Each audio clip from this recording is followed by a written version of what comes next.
I pledge allegiance to the flag of the United States of America and to the republic for which it stands, one nation, under God, indivisible, with liberty and justice for all.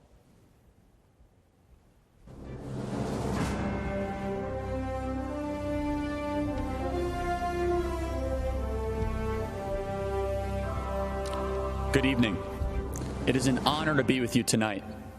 My name is Charlie Kirk. I run the largest pro-American student organization in the country, Turning Point USA, fighting for the future of our republic. Speaking to you in my personal capacity tonight as a 26-year-old, I see the angst of young people as well as the challenges facing new parents. I am here tonight to tell you, to warn you, that this election is a decision between preserving America as we know it and eliminating everything that we love.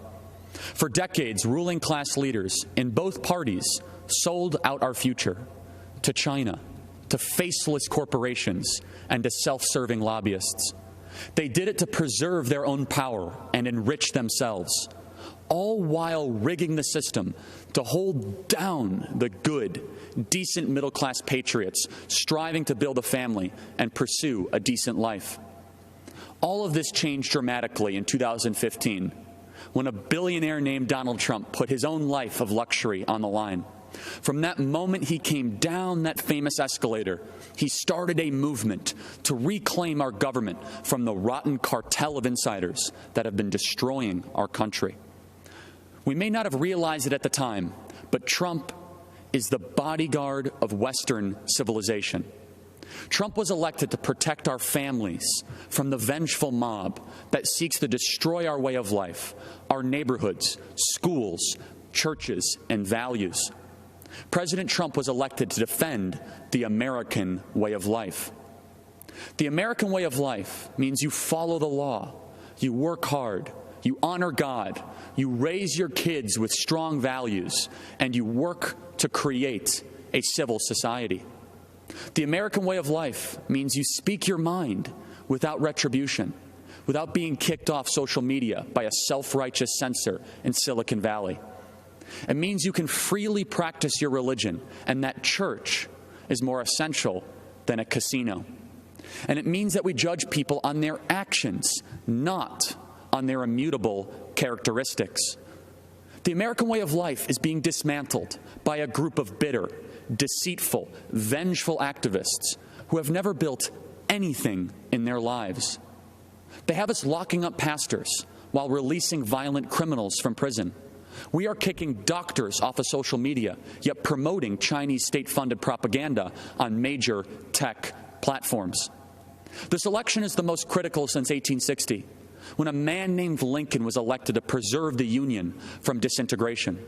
This election is not just the most important of our lifetime, it is the most important since the preservation of the Republic in 1865. By re-electing Trump, we will ensure that our kids are raised to love our country and respect its founding fathers, not taught to hate or be ashamed of them. We will build monuments to heroes, not burn down our cities. We will be a country that rises to higher heights, that dreams big, thinks big, and achieves the impossible. A country that values our remarkable journey, the complexities of our past, but clearly communicates to the next generation that we have to be grateful, not angry, that we live in the United States. We will be a country that makes it easier to have many children, live quiet and peaceable lives, and worship your God without a tyrant getting in the way. We will be a country that has its best 100 years ahead. We will build a future where America remains the greatest country ever to exist in the history of the world. All of that is within our grasp if we secure 4 more years for the defender of Western civilization, our champion, my friend, the 45th President of the United States, President Donald J. Trump.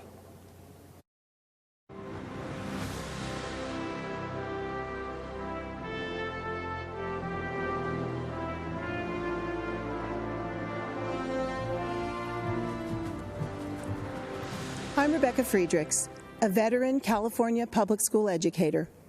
I'm here to give voice to America's great teachers because our voices have been silenced for decades by unions who claim to represent us. They do not. When other dedicated teachers and I served within the unions, we spoke up in defense of children, parents, scientific fact, and American values. For our trouble, we were brutalized, booed off the platform, barred from committees, shouted down, and even spit upon by union leaders.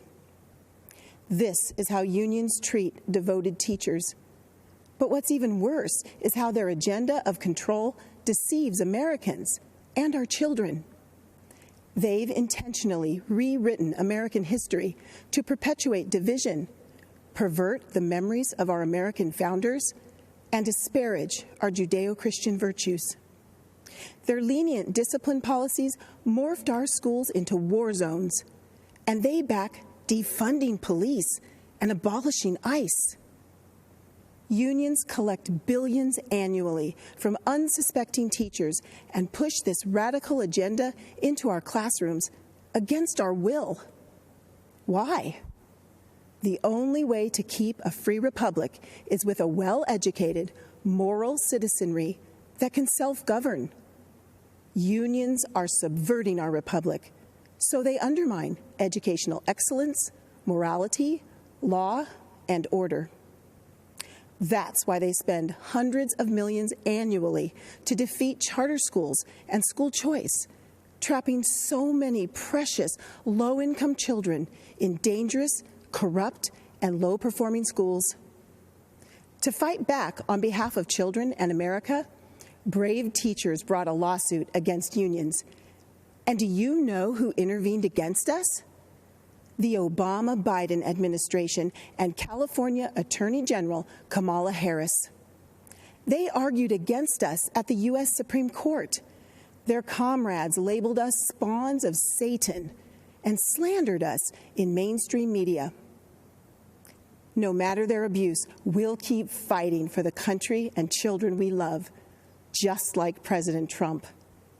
He's breaking the union's grip on our schools.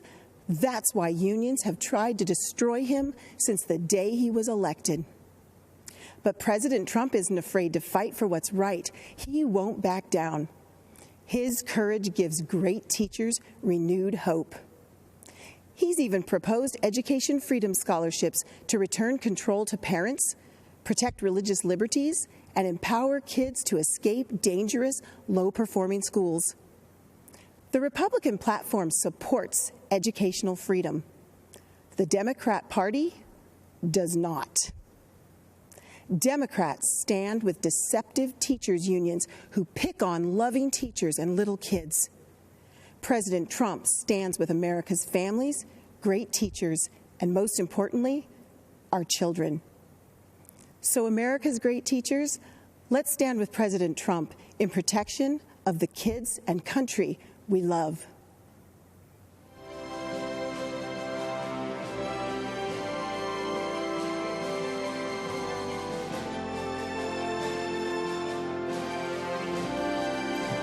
I am so grateful to speak with you today. My name is Tanya Weinrice. I am from Montana, where I live with my husband, my hero, a Marine and retired police officer. My husband and I own Mountain Mud Espresso. We are not some multinational corporation. Our success is not measured by stockholders, but by our neighbors, the people we see at church, and at jiu-jitsu school with our son. Mountain Mud Espresso is the American story. A story not just for entrepreneurs, but for millions of hardworking men and women who are building their American dream every day. A few months ago, like so many businesses, we got the crushing news a large event we were serving was canceled because of the virus. Our business was on the brink, threatened to be shut down from losses that were not our fault. I was scared. I thought of our 50 employees, the Mountain Mud family, and when I thought of their jobs, I thought of their rent being due, their kids, and I felt personally responsible. I'm not too proud to admit that I fell on my knees and prayed, "Lord, what do I do?" His words rang clear, "Keep on working, it will be okay." I had faith. And let me tell you, you have to have faith when your husband is a Marine and a police officer who was shot at on the job. And when you run a business, a little faith goes a long way. Faith in Jesus and faith in America. But I'm worried we have a generation of Americans who have been told that the American dream doesn't exist. That's a lie. I know, because I live that dream. It's why I feel so strongly that we need a president who believes in the American dream like President Donald Trump, now more than ever. I am so thankful that my prayers for help were answered. My company was one of the first to receive a PPP loan, and praise God, it has been a lifesaver. Not only were we able to keep every single employee, but we've been hiring weekly ever since. I feel for local businesses across America who are under assault from shutdowns, from riots, and now facing the terrifying prospect of Joe Biden coming after everything we've built. I am so grateful we have leaders like President Trump standing up for local businesses like mine. Thank you, President Trump. It is exciting to be part of the great American comeback story.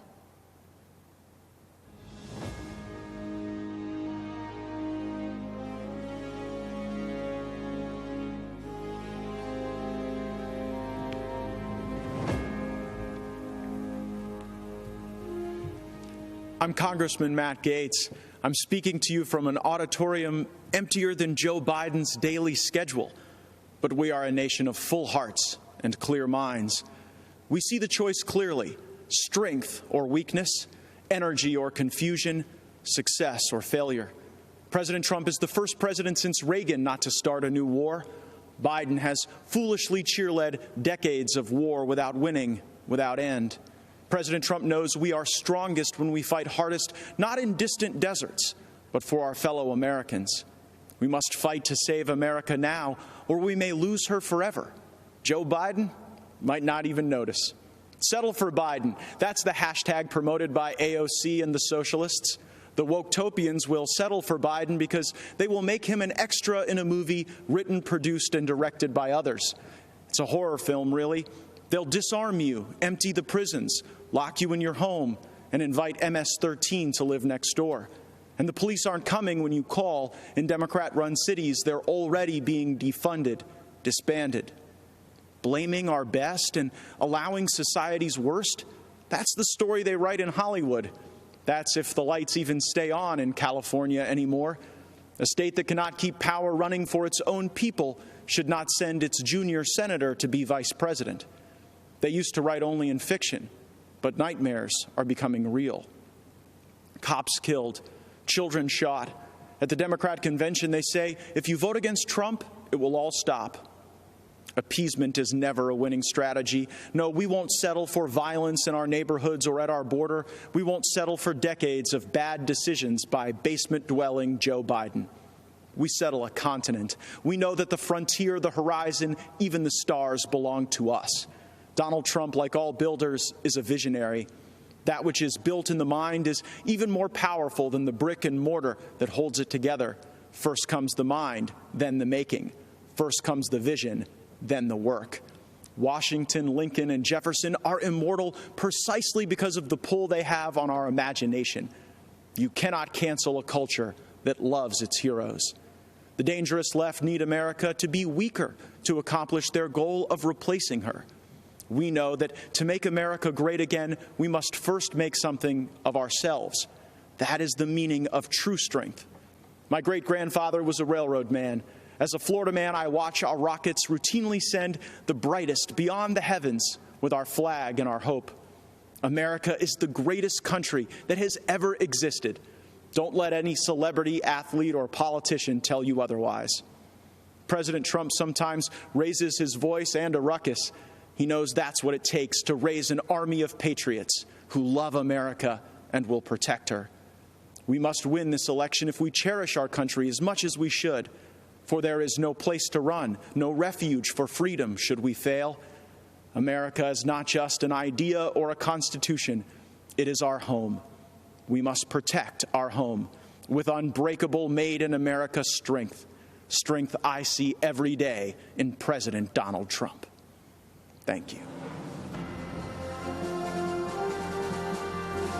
My name is Kim Klasik, and I'm running for Congress in Maryland's 7th District. And like Shirley Chisholm, I'm unbought and unbossed. Let me remind you, the Democrats have controlled this part of Baltimore City for over 50 years, and they have run this beautiful place right into the ground. Abandoned buildings, liquor stores on every corner, drug addicts, guns on the street, that's now the norm in many neighborhoods. You'd think Maryland taxpayers would be getting a whole lot since our taxes are out of control. Instead, we're paying for decades of incompetence and corruption. Sadly, the same cycle of decay exists in many of America's Democrat-run cities. And yet the Democrats still assume that black people will vote for them, no matter how much they let us down and take us for granted. We're sick of it. We're not going to take it anymore. The days of blindly supporting the Democrats are coming to an end. In Baltimore, we have the highest number of black Republicans in the entire country running for office this election cycle. Joe Biden believes we can't think for ourselves, that the color of someone's skin dictates their political views. We're not buying the lies anymore. You and your party have neglected us for far too long. We want safety in our neighborhoods. We want to make the most of the federal opportunity zone I'm standing in right now in West Baltimore. We want higher paying jobs and more business opportunities. We want lower taxes. We want school choice. We want a chance to get ahead, not just get by. That's what President Trump promised, and that's what President Trump delivered. I want Baltimore to be an example to Republicans around the country that we can compete in our inner cities if we reach out to the citizens and deliver real results. President Trump is bringing this country back roaring. He's bringing the American spirit to life for all Americans. So I'm asking you to help President Trump complete this great American comeback. And then I'm asking you to help me start this great Baltimore comeback. Thank you, and God bless America.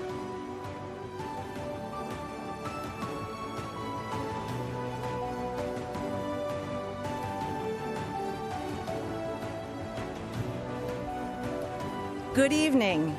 I'm Ronna McDaniel, chairwoman of the Republican National Committee, and on behalf of everyone in our party and President Trump, thank you for tuning in as we kick off this historic convention. As we speak to you tonight, we send our thoughts and prayers to those facing terrible fires in California, recovering from storms in Iowa, and preparing for hurricanes in Louisiana and the Gulf Coast. Democrats started their convention last week with Eva Longoria, a famous Hollywood actress who played a housewife on TV. Well, I'm actually a real housewife and a mom from Michigan with two wonderful kids in public school who happens to be the only the second woman in 164 years to run the Republican Party. And unlike Joe Biden, President Trump didn't choose me because I'm a woman. He chose me because I was the best person for the job. 4 years ago, President Trump started a movement unlike any other. And over the next 4 days, we will hear from a few of the millions of hardworking, everyday Americans who have benefited from his leadership. If you watched the DNC last week, you probably noticed that Democrats spent a lot of time talking about how much they despise our president. But we heard very little about their actual policies. Policies that would have been unthinkable a decade ago. Policies like banning fossil fuels, eliminating private health insurance, taxpayer-funded health care for people who come here illegally, and defunding the police. Their argument for Joe Biden boiled down to the fact that they think he's a nice guy. Well, let me tell you, raising taxes on 82% of Americans is not nice. Eliminating 10 million good-paying oil and gas jobs is not nice. Policies that force jobs to flee our country or allow abortion up until the point of birth are not nice. The truth is, there's only one person who has empathized with everyday Americans and actually been fighting for them over the past 4 years, and that is President Donald Trump. In the nearly 4 years I've worked on behalf of President Trump, I've seen up close a man who has a deep love for family, a man who has reverence for the office of the presidency, a man with an incredible respect for law enforcement and our military. I've seen private moments where he comforts Americans in times of pain and sadness. Now, everyone knows he can be tough. He's tough when he takes on China, tough when he works to fix our unfair trade deals, tough when he fights to secure our borders. President Trump is always going to be tough when he is fighting for the American people, because nice guys like Joe cared more about countries like China and Iran than the United States of America. Tonight begins a new chapter in the great American story, a story that has inspired the world for generations. And when we re-elect President Trump this November, the best is yet to come. This election is the most important in our lifetime. Your vote counts more than ever. If you want to check your voting status, secure your ballot, or register to vote, text VOTE to 88022. Earlier today, President Trump and Vice President Pence came to North Carolina to thank our delegates for unanimously renominating them to a second term. Our official roll call and the business of our Republican convention was conducted today in Charlotte. We have created a short video to symbolize the excitement for President Trump across all 50 states and territories. Thank you for watching. God bless you, and God bless the United States of America.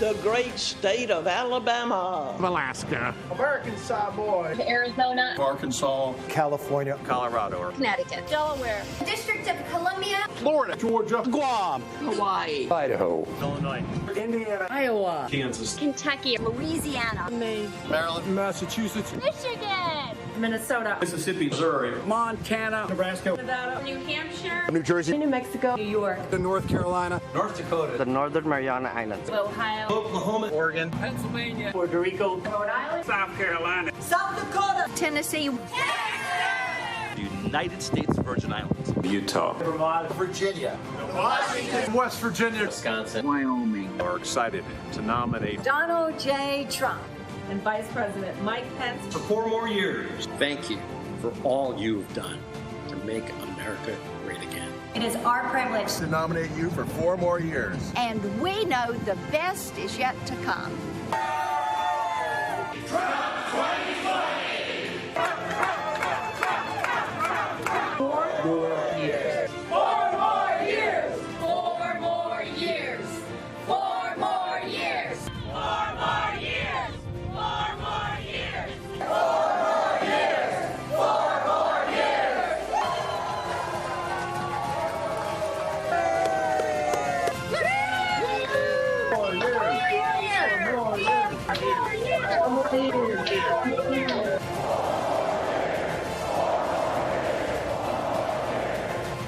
We will make America great again. And ladies and gentlemen of this country, the best is yet to come.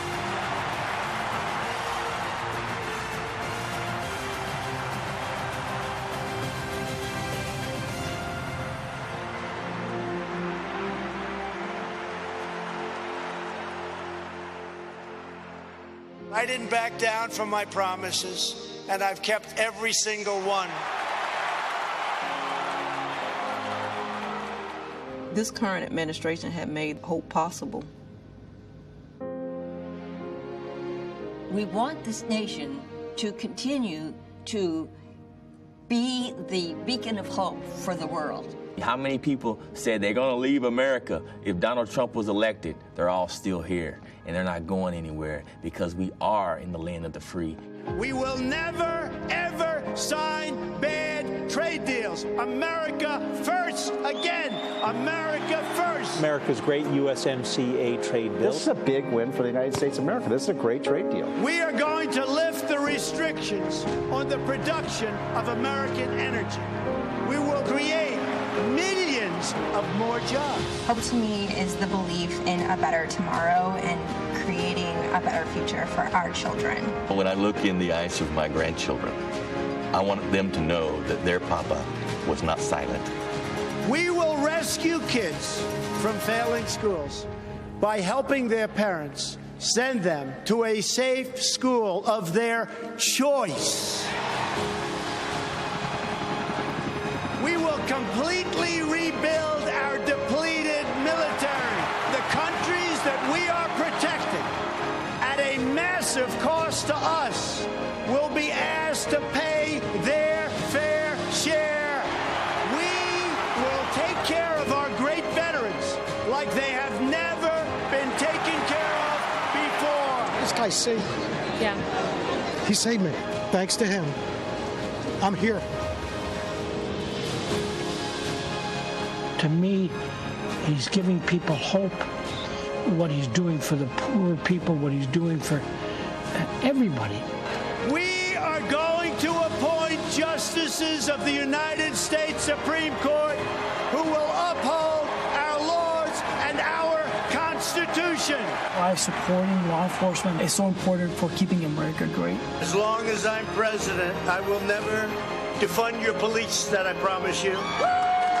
It's time to deliver a victory for the American people. We are going to start winning again. It's called Promises Made, Promises Kept.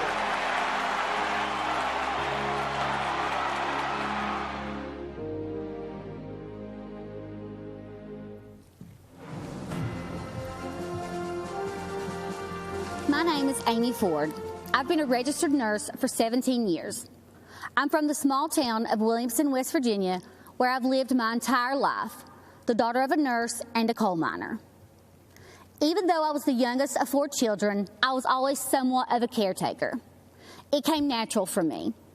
So it felt right to follow in my mother's footsteps and become a nurse. And this March, when COVID-19 sent our country into crisis, I knew I had to help any way that I could. I deployed to New York in April and then to San Antonio, Texas, working as a COVID relief nurse in both states. As I contended with the challenges of treating our patients who had their worlds turned upside down, I noticed a positive change in our healthcare system. President Trump recognized the threat this virus presented for all Americans early on and made rapid policy changes. And as a result, telehealth services are now accessible to more than 71 million Americans, including 35 million children. Prior to COVID, telehealth was not covered or reimbursed under Medicare, Medicaid, or CHIP. This left our most vulnerable populations with no other choice but to have an in-person office visit with their physicians, increasing their risk of exposure to COVID-19 exponentially. The expansion of telehealth services has also resulted in the integration of video visits between patients and their families, allowing loved ones to have contact and visualization, as well as a better understanding of care. Telehealth has been essential during this pandemic.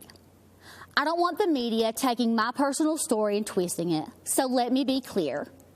As a healthcare professional, I can tell you without hesitation, Donald Trump's quick action and leadership saved thousands of lives during COVID-19. And the benefits of that response extend far beyond coronavirus. Telehealth will continue to aid many that are just unable to find transportation or a way to the doctor for regular checkups. This is especially true in rural America. I live in a town of about 2,000 people. We do not have buses, trains, trolleys, or Ubers available to us. In addition, the unavailability of services can also hinder treatment for many. So increased access to telehealth for millions of Americans has truly been life-saving, and we have President Trump to thank. From the very beginning, Democrats, the media, and the World Health Organization got coronavirus wrong. The World Health Organization said authorities have found no clear evidence of human-to-human transmission. Overall, most people should not be terribly concerned about it. Everything is fine here. We do want to say to people, come to Chinatown. Here we are. Come join us. We don't even think it's going to be as bad as it was in other countries. Go about your lives, go about your business. One leader took decisive action to save lives. President Donald Trump. Banning travel from China and coronavirus epicenters. Biden charged xenophobia. But President Trump was right, signing the CARES Act, providing immediate relief to American families, workers, and businesses, declaring a national emergency, tapping into $42 billion in existing emergency funding, quickly getting crucial personal protective equipment to the states, signing the Families First Coronavirus Response Act, ensuring that American families and businesses impacted by the virus receive the strong support they need, launching Operation Warp Speed to fast-track a vaccine in record time.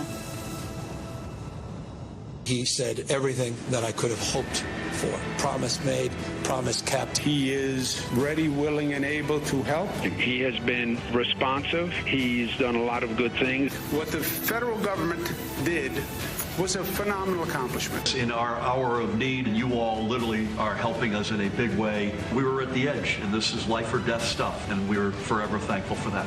Soon, we will emerge safer, stronger, and greater than ever.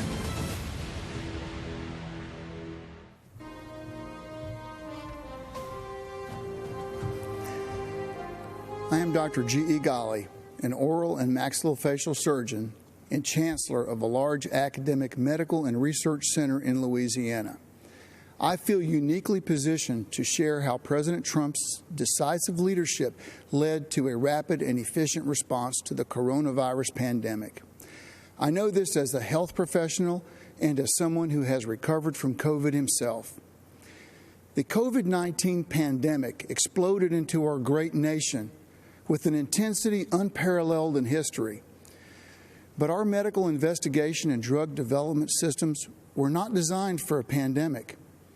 The devastating effects of the coronavirus demanded immediate changes at the regulatory level.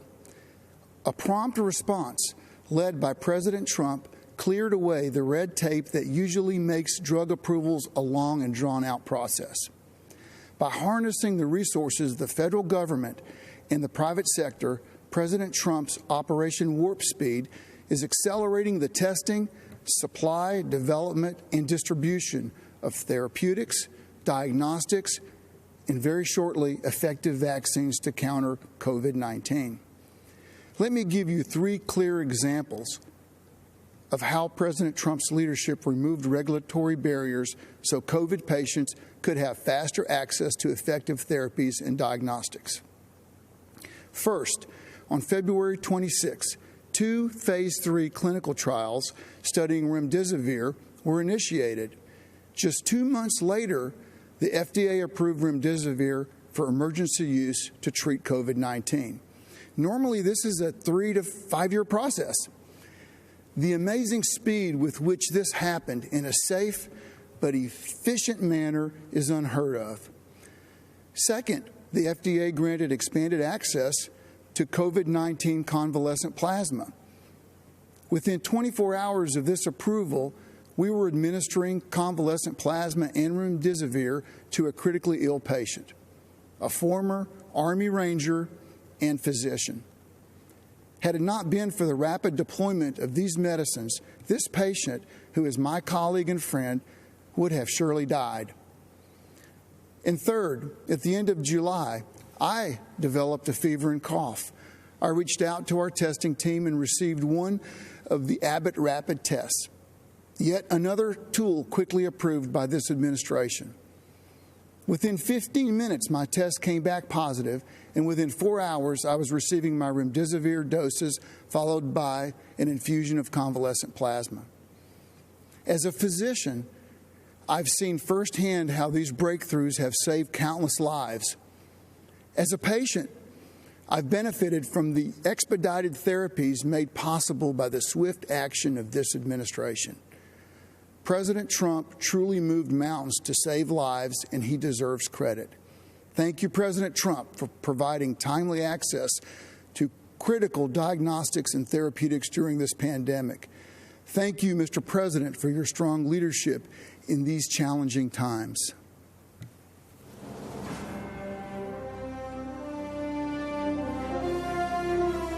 When the China virus invaded our country, we launched the greatest mobilization of American society since World War II.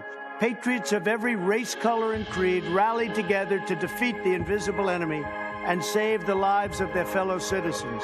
Today, our hearts overflow with appreciation for the incredible frontline workers who risk their own health and safety to keep America strong and safe. When crisis came, millions of everyday Americans rose to the challenge. In their actions, we see true greatness of the American character. We always find a way to victory. History will remember and celebrate the heroes of 2020 for as long as our great American flag waves over the land that we love. To every frontline worker, I offer the salute of a nation that is forever in your debt. Thank you, God bless you, and God bless America.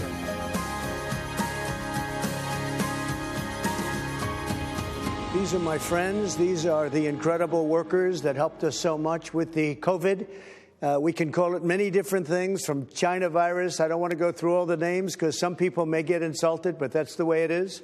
These are great, great people, doctors, nurses, firemen, policemen. We want to thank you all. You have been incredible, and we want to thank you and all of the millions of people that you represent. Thank you all very much. Great job. Thank you. Thank you all very much. So tell me a little about your stories. How about we'll start with you? I'm a postal worker, delivered to the senior community during COVID-19. Good. And we're taking good care of our postal workers. Absolutely. That I can tell you. Believe me, we're not getting rid of our postal workers, you know. They'd like to sort of put that out there. If anyone does, it's the Democrats, not the Republicans. I want to thank you very much and thank everybody in that whole beautiful post office system. We appreciate it. Thank you. How about you? I'm a trucker. Good. Own a small business in Ohio. Great. Hauling steel mostly. You know, some of our customers actually made hospital beds with some of the material. That's fantastic. Well, congratulations. I love the truckers. You know, they're on my side. Thank you. I think all of them, frankly. I think pretty much all of them. How about you? I'm a custodian at the post office as well. What do you do exactly? Clean up everybody's mess and everybody's germs and all that. Can I tell you, that world, that profession will never be out of business. You know that, right? Sure. Thank you very much for being here. Thank you. And how about you? I'm a registered nurse, President Trump. I work at a New Jersey hospital. It's called Virtual Willingboro Hospital. Right. I also represent an organization of professional nurses. It's called the National Association of Catholic Nurses. Very good. But I want to tell you, sir, as a nursing supervisor, I am so in awe of your leadership. Honestly, I know many people have said often interesting things, but it takes a true leader to be able to ignore all that stuff and do what is right and not be offended by all the words being said. Yeah. And you really do show that positive spirit to us. And as nurses, I appreciate that. But just as an individual, I'm grateful for that. Well, I'm for the nurses. I'm for the doctors. I'm for everybody. We just have to make this China virus go away, and it's happening. Please, go ahead. I'm also a nurse. I represent Genesis Healthcare, which is a skilled nursing facility company. I want to thank you and your administration for all the supplies and support and funding that you've given the skilled nursing units. Without that, we couldn't do as well as we have done. I spent some time in New Jersey. I live in West Virginia, went to New Jersey and did some work there, and we finally started to see things change and turn around. I appreciate what you said, because we have delivered billions of dollars of equipment that governors were supposed to give, and in many cases, they didn't get. So the federal government had to help them, and all of the people that did this incredible work, they never got credit for it. But you understand where it came from. Thank you very much. Thank you both. It's really nice. Please, go ahead. I'm a police officer in Englewood, Colorado, and I contracted COVID in late March and recovered. That means we don't have to be afraid of you at all, right? I'm good to Once you're recovered, you know, we have the whole thing with plasma happening. That means your blood is very valuable. You know that, right? Thank you very much. Great. Please. I'm a detention deputy at the Kern County Sheriff's Department out in California. Great. And I also contracted COVID end of March and recovered from that also. How long was your problem? I was sick about 10 days, really bad. I got everything besides a cough, but recovered. I was off work for a month and a half, and I work in our local county jails. Did they do anything specifically to help you recover? They gave me Z-Paks medication, cough syrup. Okay, and I won't even ask you about the hydroxychloroquine because it's a shame what they've done to that one, but I took it. I took the Z-Pak also, and zinc. I want to thank you all very much. It's an honor to have you in the White House. You're fantastic people, and the people you represent an incredible group of people, and we love you all. Thank you very much. Thank you very much. Appreciate it. Good evening. I'm Congressman Jim Jordan, representing the 4th District of Ohio. The Republican Party is the pro-America party. President Trump is the pro-America candidate. This election is about who can preserve the values, principles, and institutions that make America great. Don't believe me? Look at what's happening in American cities. Cities all run by Democrats. Crime, violence, and mob rule. Democrats refuse to denounce the mob, and their response to the chaos? Defund the police, defund Border Patrol, and defund our military. And while they're doing all this, they're also trying to take away your guns. Look at the positions they've taken in the past few months. Democrats won't let you go to church, but they'll let you protest. Democrats won't let you go to work, but they'll let you riot. And Democrats won't let you go to school, but they'll let you go loot. President Trump has fought against each of their crazy ideas. He's taken on the swamp, all of the swamp, the Democrats, the press, and the never-Trumpers. And when you take on the swamp fights back. They tried the Russia hoax, the Mueller investigation, and the fake impeachment. But in spite of this unbelievable opposition, this president has done what he said he would do. Taxes cut, regulations reduced, economy growing, lowest unemployment in 50 years, out of the Iran deal, embassy in Jerusalem, hostages home from North Korea, a new USMCA agreement, and of course he's building the wall and rebuilding our economy as we speak. I love the president's intensity and his willingness to fight every day in Washington for our families. But what I also appreciate about the president is something most Americans never get to see, how much he truly cares about people. Our family has seen it. 2 years ago, our nephew Eli was killed in a car accident. He lived a mile up the road from us, grew up wrestling and training with our boys, was a high school state champion, varsity athlete for the University of Wisconsin. It was a Saturday morning, 3 days after the accident. I walked to the car to head up to Eli's parents' home when the president called. We talked about a few issues, and then he asked how the family was doing. I said, "They're doing okay, Mr. President, but it's tough."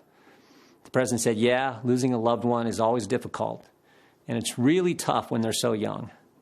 I then said, "Mr. President, I'm actually walking into their house right now. Obviously, they don't know that I'm talking to you, but if you'd be willing to say hello to Eli's dad, you'd make a terrible day a little less terrible." "What's his name?" the president asked. I walked through the door and said, "Todd, the president wants to talk to you." For the next 5 minutes, family and friends sat in complete silence as the president of the United States took time to talk to a dad who was hurting.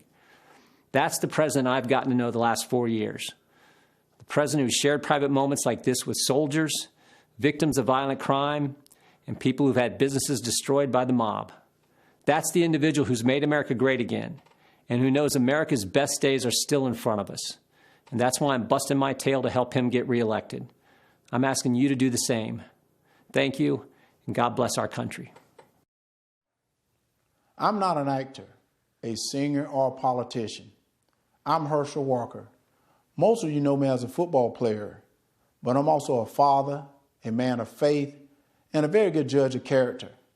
I've known Donald Trump for 37 years, and I don't mean just casual ranting to him from time to time. I'm talking about a deep personal friendship. I watched him as an owner of a professional football team. Right after he bought the team, he set out to learn. He learned about the history of the team, the players, the coaches, every detail. Then he used what he learned to make the team better. I watched him in the boardroom. He can be in the middle of a big meeting, but if one of the kids was on the phone, he dropped everything to take the call. He taught me that the family should be your top priority. I watched him treat janitors, security guards, and waiters the same way he would treat a VIP. He made them feel special because he knew they were. He understands that they are the people who make this country run. They clean, they cook, they build, they drive, they deliver. He told me, "Herschel, Make an effort to get to know people. Remember their names. That stuck with me. One time, I planned to take his kids to Disney World with my family. At the last minute, Donald said he'd like to join us. So there he was, in a business suit, on It's a Small World ride. That was something to see. It just shows you what a caring, loving father he is. It hurt my soul to hear the terrible names that people call Donald. The worst one is racist. I take it as a personal insult that people would think I've had a 37-year friendship with a racist. People who think that don't know what they're talking about. Growing up in the Deep South, I've seen racism up close. I know what it is, and it isn't Donald Trump. Just because someone loves and respects the flag, our national anthem, and our country, doesn't mean they don't care about social justice. I care about all those things. So does Donald Trump. He shows how much he cares about social justice in the black community through his actions. And his action speaks louder than stickers or slogans on a jersey. He keeps right on fighting to improve the lives of black Americans and all Americans. He works night and day. He never stops. He leaves nothing on the field. Some people don't like his style, the way he knocks down obstacles that get in the way of his goals. People on the opposing team didn't like when I ran over them either. But that's how you get the job done. I pray every night that God gives him more time. Give him 4 more years. He has accomplished so much almost all by himself on a constant attack. But there's still more work to be done. If you love America and want to make it better, Donald Trump is your president. He's my president, and I'm blessed to call him friend. Good evening. I'm Natalie Harp, a formerly forgotten American from California. In the classic Jimmy Stewart film, It's a Wonderful Life, George Bailey is given a great gift, the chance to see what the world would be like without him. Tonight, Mr. President, we'd like to give you that same gift, because without you, we'd all be living in Pottersville, sold out to a crooked Mr., or I should say, a crooked Mrs. Potter, with no hope of escape except death itself. I should know, because I wouldn't be alive today if it wasn't for you.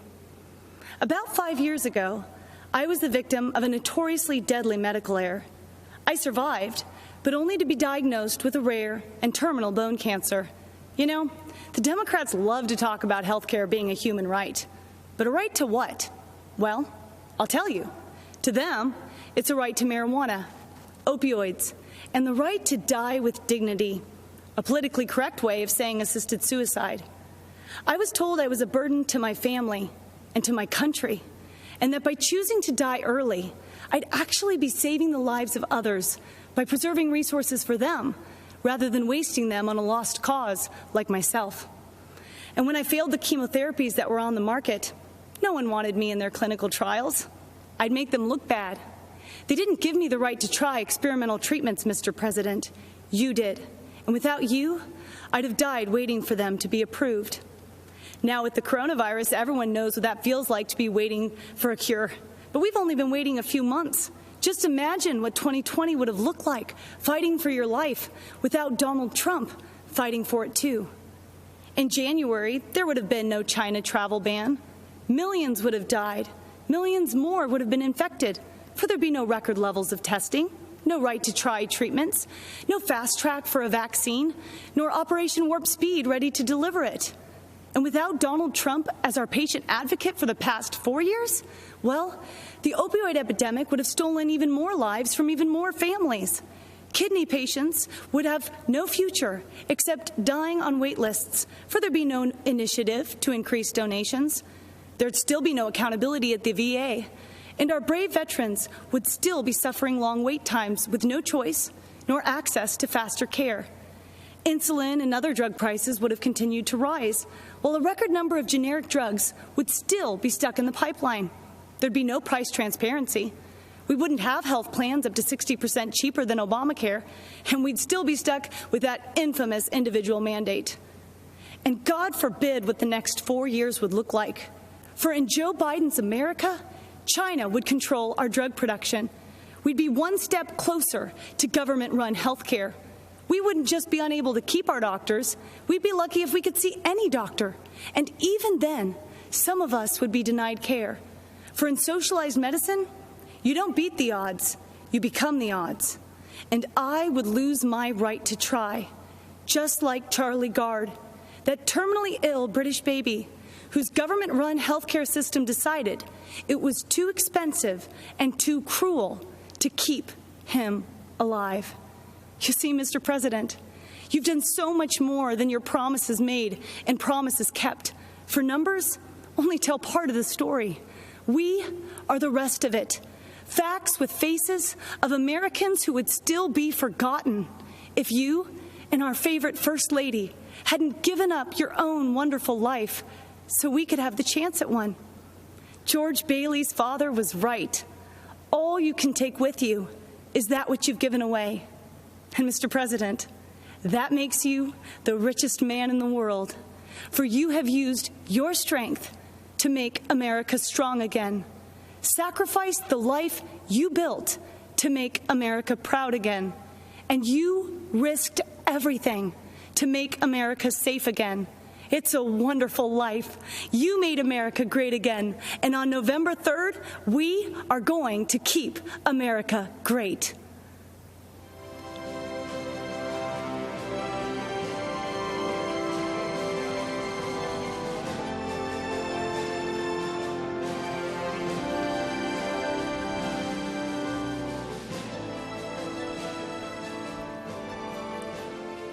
Hello, America. My name is Vernon Jones, and I'm a state representative from the great state of Georgia. As you can see, I'm a man of color, and I'm a lifelong Democrat, too. You may be wondering, why is a lifelong Democrat speaking at the Republican National Convention? And that's a fair question, and here's your answer. The Democratic Party does not want black people to leave their mental plantation. We've been forced to be there for decades and generations. But I have news for Joe Biden. We are free. We are free people with free minds. And I'm part of a large and growing segment of the black community who are independent thinkers, and we believe that Donald Trump is the president that America needs to lead us forward. This is no time for sleeping in the basement. Joe Biden has had 47 years to produce results, but he's been all talk and no action, just like so many of the Democrats who've been making promises to the black voters for decades. We've been their captive audience. When President Trump sought to earn the black vote, the Democratic Party leaders went crazy. Nancy Pelosi and Chuck Schumer literally started wearing kente cloths around the U.S. Capitol, as if pandering were enough to keep us satisfied. Let me tell you why I'm supporting our president. I grew up in the South, in Laurel Hill, North Carolina, Scotland County, the Green Pond community to be exact. My parents, Robin and Rufus Jones, built with their own hands a 4-room cinder block home with no indoor plumbing.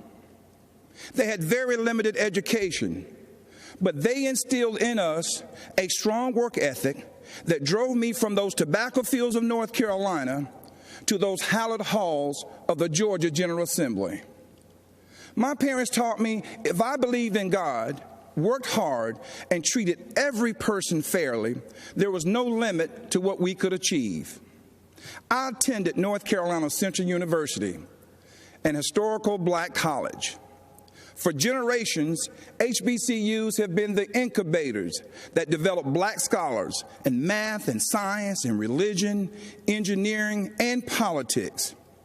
They have been important springboards for the black success. But Democrats haven't treated them that way. When President Trump took office, he changed everything.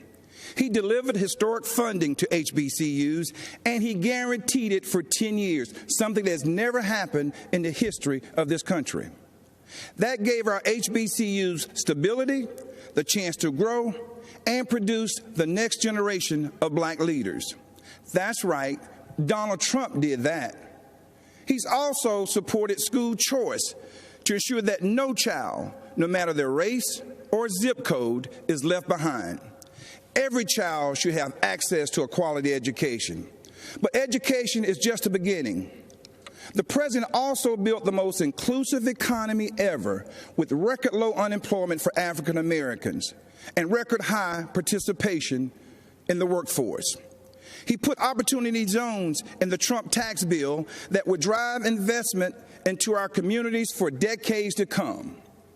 He put the interests of American workers, and especially black workers, first. That's right, Donald Trump did that.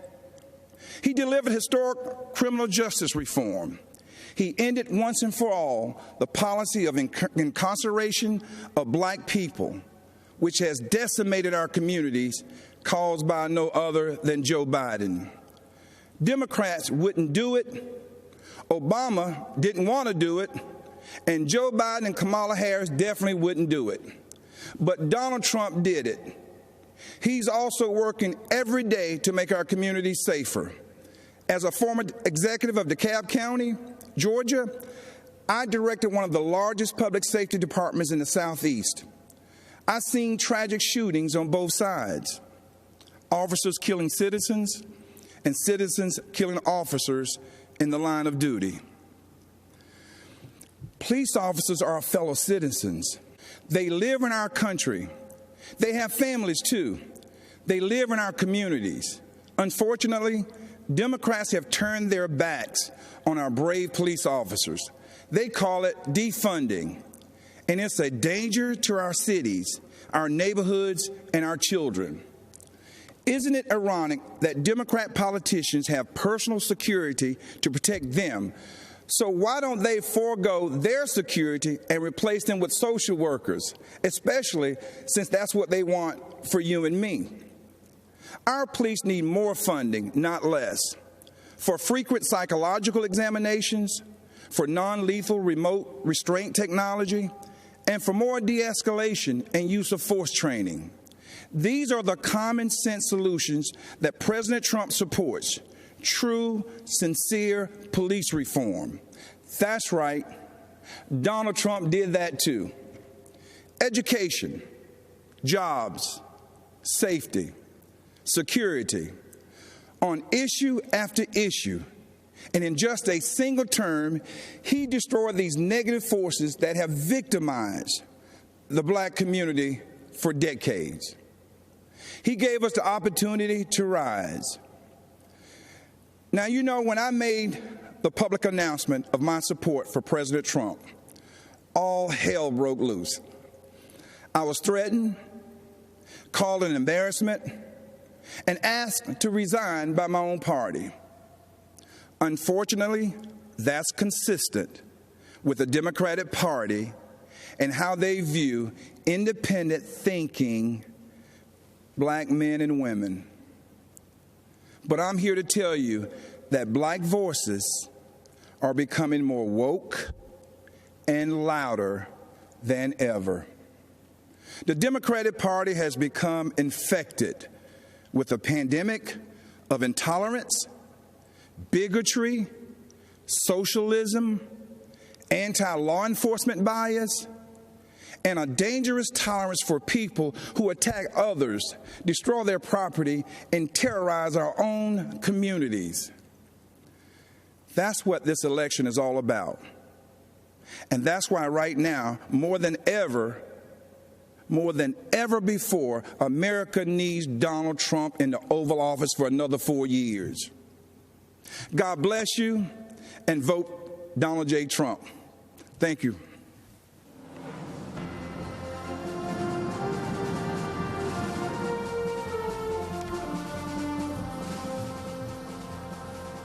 In 2018, a gunman walked into Marjorie Stoneman Douglas High School in Parkland, Florida, and changed my life forever. My name is Andrew Pollack. His name isn't worth saying. One of the seniors walking in the hallways that day was my beautiful daughter, Meadow. She was just months away from graduating and beginning a new life. We were so proud of the woman she had become. But in the hallway on that third floor, the gunman saw Meadow and shot her down the hallway, hitting her 4 times. After she was shot and on the floor, she crawled over to another student, a freshman girl, to protect her. She draped her body over her, and then the scumbag gunman shot my daughter at point-blank range 5 more times, killing Meadow and the girl she was shielding. She had a whole life ahead of her, and in that life, she could have done anything and been anything. So many moments that I waited so long for were taken from me. I didn't get to drop her off at college. I didn't get to walk her down the aisle. But every moment was taken from her, and for what? I never wanted this to become a political spectacle, but it did. I never wanted to meet the president like this, but I did.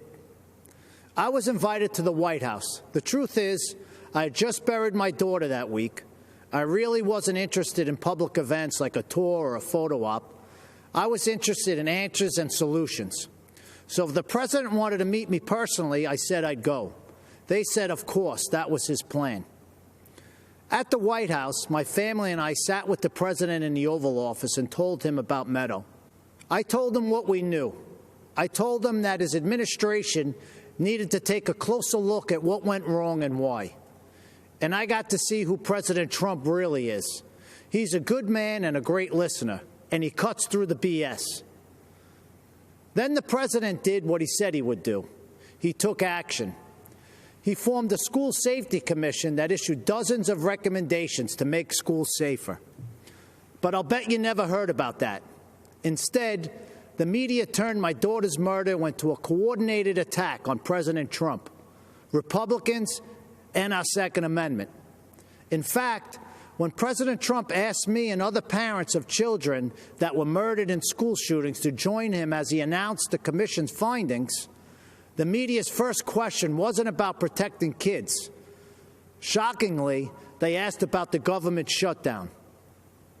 President Trump turned to me appalled and said, "Andy, can you believe these people? We're trying to talk about school safety, and this is what they do." But I could believe it. After my daughter's murder, the media didn't seem interested in the facts, so I found them myself. I learned that gun control laws didn't fail my daughter. People did. The gunman had threatened to kill his classmates before. He had threatened to rape them. He had threatened to shoot up the school. Every red flag you could imagine. But the school didn't just miss these red flags. They knowingly ignored them. Far-left Democrats in our school district made this shooting possible because they implemented something they called restorative justice. This policy, which really just blames teachers for students' failures, puts kids and teachers at risk and makes shootings more likely. But it was billed as a pioneering approach to discipline and safety. I was just fine with the old approach to discipline and safety. It was called discipline and safety. But the Obama-Biden administration took Parkland's bad policies and forced them into schools across America. When President Trump rescinded Obama's guidance on restorative justice policies, he put an end to that. And that meant the world to me. It's hard to tell how much Mr. Biden understands about what happened at Parkland. Mr. Biden has campaigned on bringing back restorative justice as part of his unity platform with Bernie Sanders and has pledged to implement it in school districts across America. But he doesn't even seem to know when the shooting happened. He said that he was vice president when it happened, but he wasn't. Mr. Biden may not know when my daughter was murdered, but I do. February 14, 2018. Mr. Biden may not know that these policies make shootings more likely, but I do. Mr. Biden may not know who was vice president that day, but I do. It wasn't Joe Biden. It was Mike Pence. Thank God. And I know who the president was, too. It wasn't Barack Obama. It was President Donald J. Trump, and he took action. I truly believe the safety of our kids depends on whether this man is reelected. I hope you'll join me in helping to make that happen. Mr. President, myself and millions of Americans appreciate you and love you. God bless America, and God bless our President, Donald J. Trump. Thank you. A Curfew now in effect for the city of St. Louis. Protests in St. Louis turned violent.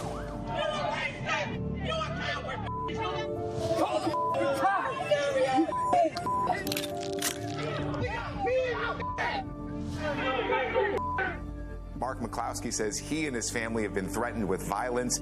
Under Missouri law, you have a right to defend your home and the lives of your family. A search warrant has been executed at the home of Mark and Patricia McCloskey. The husband and wife attorneys charged with pointing guns at protesters.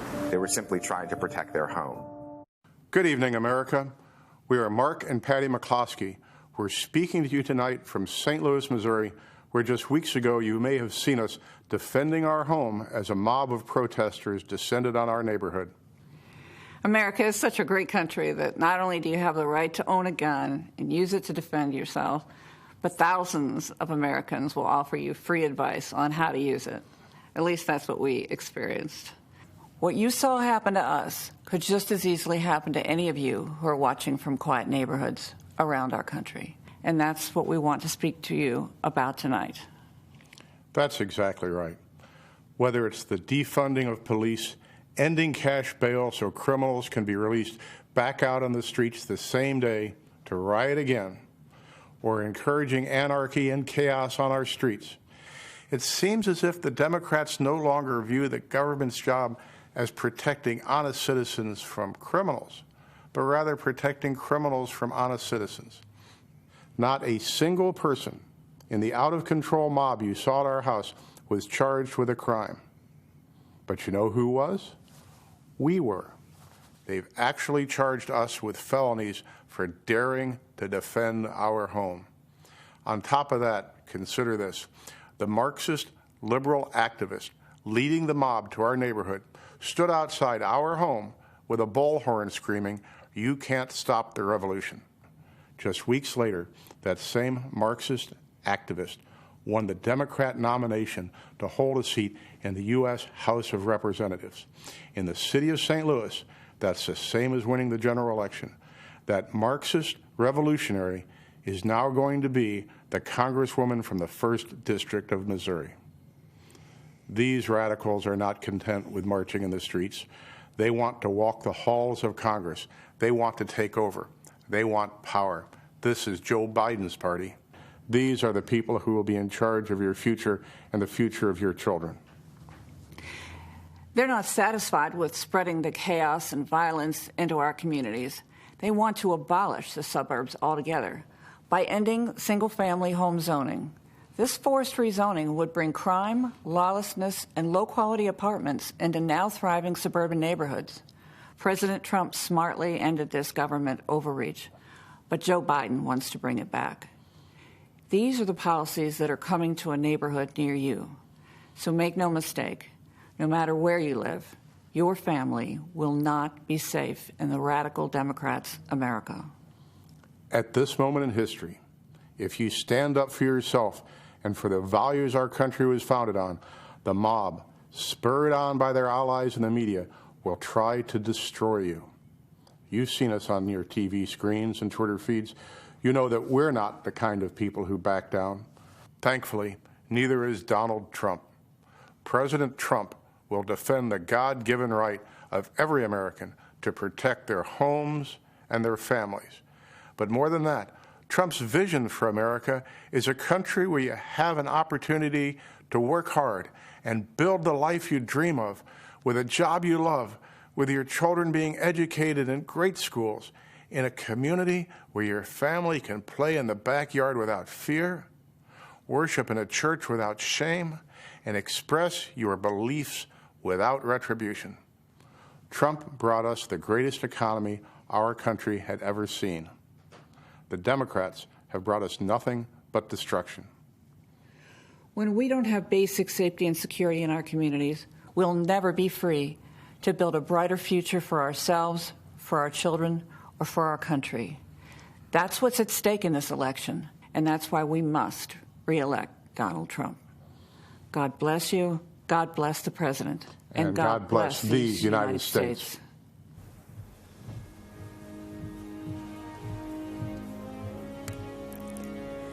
Good evening, America. I'm Kimberly Guilfoyle.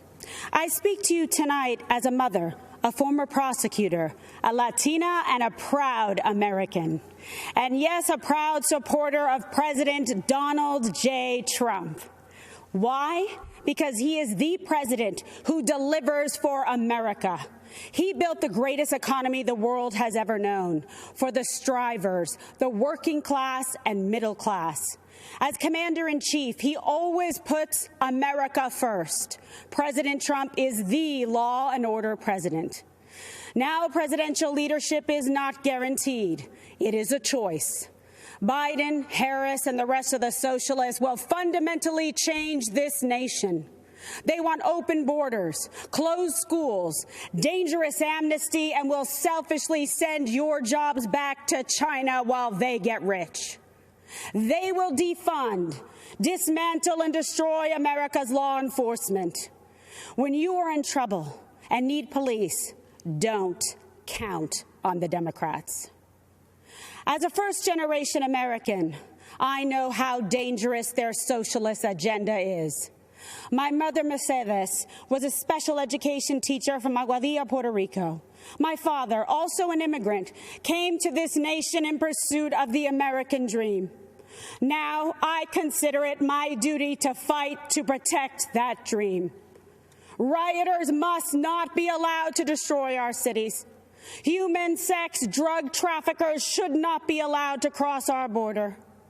The same socialist policies which destroyed places like Cuba and Venezuela must not take root in our cities and our schools. If you want to see the socialist Biden-Harris future for our country, just take a look at California. It is a place of immense wealth, immeasurable innovation, and immaculate environment. And the Democrats turned it into a land of discarded heroin needles in parks, riots in streets, and blackouts in homes. In President Trump's America, we light things up. We don't dim them down. We build things up. We don't burn them down. We kneel in prayer, and we stand for our flag. This election is a battle for the soul of America. Your choice is clear. Do you support the cancel culture, the cosmopolitan elites of Nancy Pelosi, Chuck Schumer, and Joe Biden, who blame America first? Do you think America is to blame? Or do you believe in American greatness? Believe in yourself, in President Trump, in individual and personal responsibility. They want to destroy this country and everything that we have fought for and hold dear. They want to steal your liberty, your freedom. They want to control what you see and think and believe so that they can control how you live. They want to enslave you to the weak, dependent, liberal, victim ideology to the point that you will not recognize this country or yourself. From the beginning, when President Trump spoke about making America great again, he was speaking about that shining city on a hill and restoring the beacon of light that once shined so bright. His promise was to put America first, and he has. When President Trump cut middle-class taxes, putting tens of thousands of dollars back in the pockets of working-class Americans, that beacon began to flicker once again. When President Trump commanded the defeat of ISIS, took out al-Baghdadi and Soleimani, and paved the way for peace in the Middle East, that beacon started to glow. When he negotiated historic trade deals with Canada, Mexico, Japan, and China, bringing back thousands of manufacturing jobs to America, that beacon shined bright once again for the world to see. America, it's all on the line. President Trump believes in you. He emancipates and lifts you up to live your American dream. You are capable. You are qualified, you are powerful, and you have the ability to choose your life and determine your destiny. Don't let the Democrats take you for granted. Don't let them step on you. Don't let them destroy your families, your lives, and your future. Don't let them kill future generations because they told you and brainwashed you and fed you lies that you weren't good enough.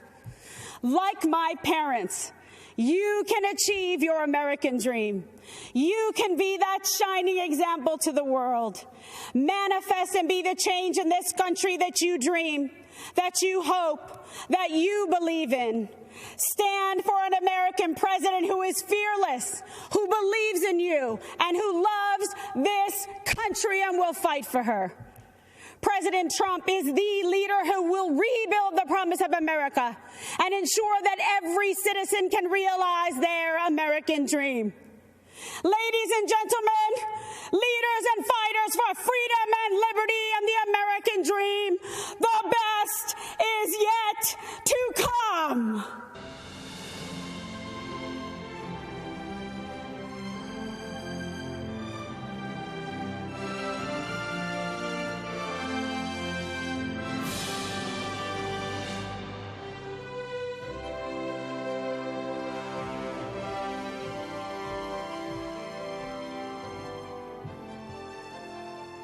I'm Congressman Steve Scalise. We're facing some tough challenges in America. This isn't the first time we've been here. I've worked closely with Donald Trump over the last few years, and if there's one constant theme to how he approaches problems, it's how much he cares about the hardworking people that Washington left behind. I've seen this firsthand. After I was shot on a baseball field by a leftist gunman, first responders rushed me to a hospital where I battled for my life. That same night, Donald Trump came to the hospital along with First Lady Melania Trump.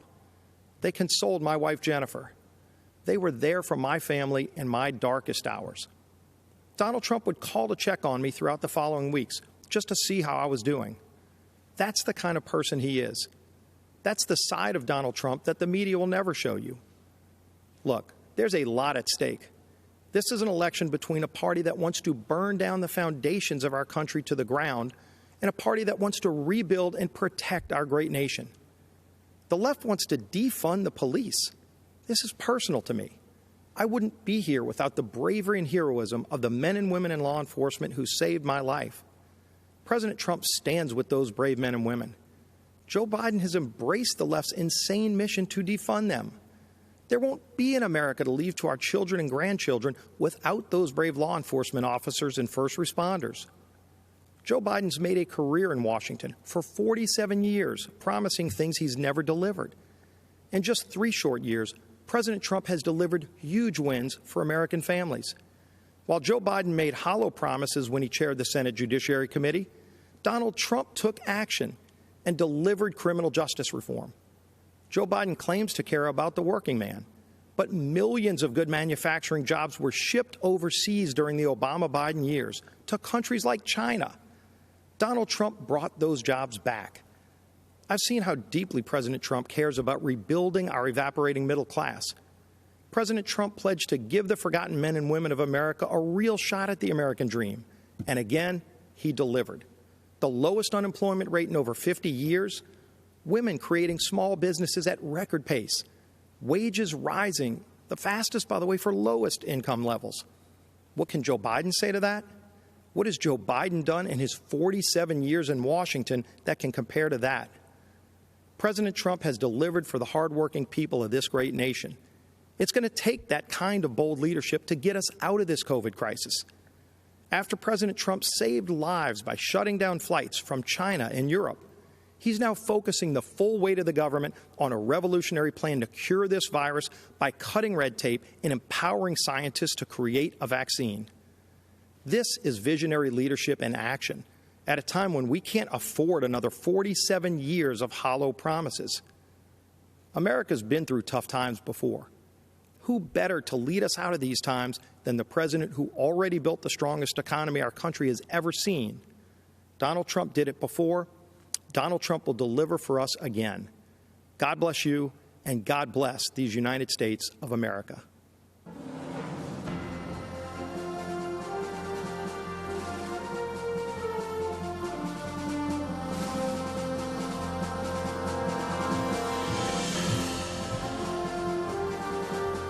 I'm Sean Parnell, and it is an honor to be here. In 2006, the Army sent me to Afghanistan as a young platoon leader, placed in command of Americans from every corner of our planet. Our platoon reflected the diversity of our nation, every race, creed, and religion. Despite those differences, we were bound together as brothers from the same American family. On June 10, 2006, our platoon was attacked just after dawn. Outnumbered 10-1, we endured mortar and machine gun fire as hundreds of Taliban charged us from three sides. We had 24 men that day. Wave after wave of Taliban advanced up the hill. I was wounded 3 times in the fighting. Nearly all of my platoon was wounded within the first minute, but the enemy kept coming. We fought to our last rounds of ammunition, and when it was over, we held the hill. In the face of death, I saw ordinary Americans become heroes. In our darkest hour, when our survival depended on each other, my men and I learned an important lesson. We all bleed red. Our differences did not define us. United, we were unbeatable. After 485 days of combat, I came home eager to enjoy the freedoms I risked my life to defend. But I watched with alarm as the party of my grandfather, a lifelong Union Democrat, turned against the very people it professed to represent. I watched as Joe Biden spit venom at an auto worker who dared to question Joe's intent to dismantle the Second Amendment and take your guns. Where Democrats once stood for hard-working, law-abiding Americans who displayed our flag with pride, this new Democrat Party considers these people uneducated racists clinging to guns and Bibles. The party of Harry Truman became the party of hedge fund managers, Hollywood celebrities, tech moguls, and university professors, all bloated with contempt for middle America. I look across the aisle, and I do not see a party that wants you to pursue your dreams. I see a Democrat Party that wants to dictate what those dreams are. I don't see a party that wants you to be free. I see a party that wants to chain you to conformity and will destroy anyone they deem a heretic. I swore an oath to defend my country and its Constitution. President Trump has sworn to do the same. That's why he's advanced freedom, despite savage political attacks, to overcome the agenda of the radical left. President Trump has unleashed the economic might of this nation like no other president in our history. He triggered the rising tide of working families, brought us energy independence, reclaimed jobs from overseas that, Democrats said would never return. He has fiercely defended the besieged First and Second Amendments. That is just a start. With 4 more years, imagine what we can achieve by simply working with our president. I believe in our president's vision for the future. I stand here tonight calling on all Americans to join us. It doesn't matter what you look like, who you love, how you worship your gender or your job. If you're a traditional Democrat who's become disillusioned with how radical your party has become, then stand with us. You are most welcome. America needs all her patriots to rush to her defense. My fellow Americans, I promise you this. In our tent, you are free. Free to speak the truth, choose your journey, define your life. You have the power to go as far as you aim, then aim higher and keep going, because that is what Americans do. We are idealists and dreamers, lovers of adventure. We're rugged and independent. We don't make excuses. We make the impossible a reality. Think about it. In a century, we went from ground-bound dreamers gazing to the stars to doers who created the means to reach them.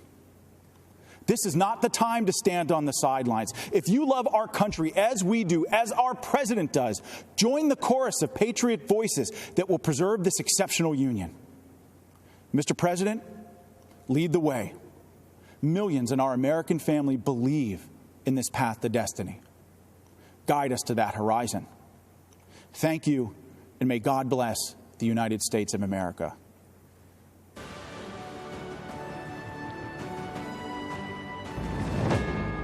We come together to imagine a future determined by the shining light of our hopes and values and faith. A country where we are judged by our character with dignity and respect for all. The belief that all are created equal, that lives matter irrespective of race, creed, or color. Committed to excelling beyond our dreams. 4 years ago, we faced an historic crossroad. Career politicians promising change every election, but delivering emptiness. We chose a different path. A man who is not a politician. A man who cares. A man who works tirelessly for you. Still, politicians spun their deceptions and obstructed progress, fanning the flames of lawlessness. We all know that it is easy to criticize. It takes a true leader to solve problems. COVID-19, while others criticize without solutions. President Trump's swift action saved lives. And as leading Democrats want to keep businesses closed down, our president is leading the way for a full economic recovery. We are America. We as Americans work together to overcome challenges, write our own stories. America, land of promise, land of opportunity, land of heroes, land of greatness.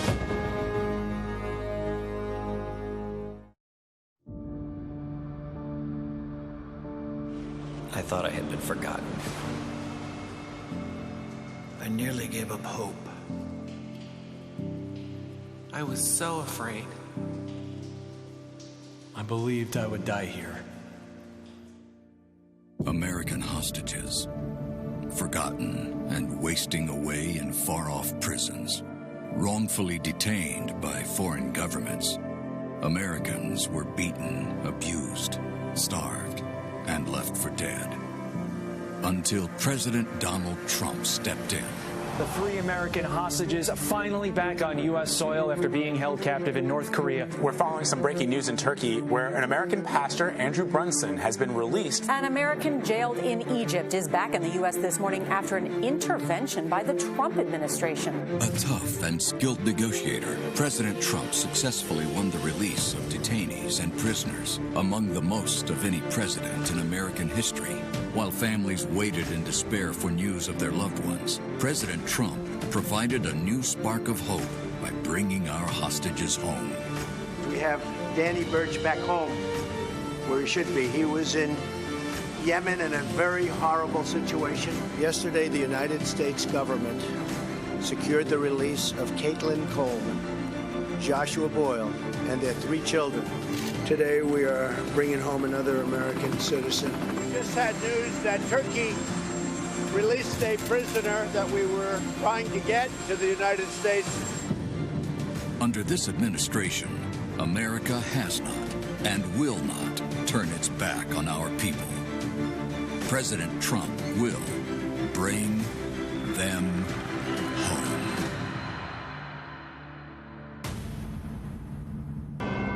Diplomacy, negotiation skills, perseverance, faith. The ingredients of hope when there is no hope. No American should ever be left behind.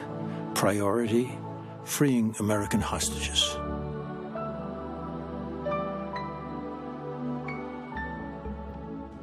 We have 6 incredible people who were held hostage by various countries, and I'm very pleased to let everybody know that we brought back over 50 hostages from 22 different countries. We worked very hard on it, Ambassador O'Brien and others, and I will tell you, we're very proud of the job we did. But I'd like to ask maybe Pastor Brunson to say a few words so we can go through and just give us a little history of what happened and how is life treating you. I was held in Turkey for 2 years, and you took unprecedented steps, actually, to secure my release, and your administration really fought for me. And I think if you hadn't done that, I may still be in Turkey.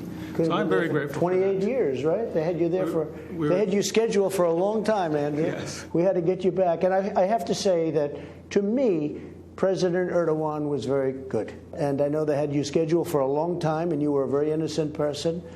And he ultimately, after we had a few conversations, he agreed. So we appreciate that, and we appreciate the people of Turkey. And you still appreciate the people of Turkey, I understand, right? We love the Turkish people. We still That's do. great. It's great to have you back, Andrew. Thank you. Please. Mr. President, thank you for having me. My name is Sam Goodwin. I'm from St. Louis, Missouri. I was held in Syria for 63 days, and I think I speak for my fellow former hostages and detainees here when I say I'm as grateful as I've ever been for anything to be home safely. And thank you for the invitation and opportunity to be here. Particularly, Ambassador O'Brien was incredibly supportive and helpful to my family, and we can't say enough nice things about him. Thank you for promoting him. Good. And just really happy to be here, so thank you.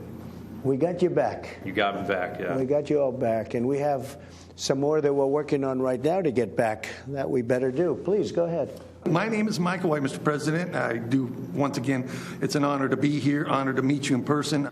Basically, what had happened with me is I traveled over to the country of Iran. It turned out it was a major trap, and I was apprehended there. I went through a lot in their injustice system, in the Iranian justice system. Iran is an oppressive, extortionist, terrorist regime. You know what I'm talking about. But what you did, sir, is you were able to get me out of that prison in record time. It was amazing. Thank you very much. Well, thank you, Mr. President. The honor's all mine. Please. Yeah, my name is Josh Holt. This is my wife, Tammy. Yes. We were held hostage in Venezuela for 2 years. I know very well. And you helped us get out. Senator Hatch worked with you very well on that as well. And it was a great honor to be able to meet you right when we got back. And I remember a lot of people asking me, what was it like meeting President Trump? And I just say I was blown away. I had just gotten released after 2 years. Then I'm shaking the hand of the president in the Oval Office, so I don't really remember a whole lot of it.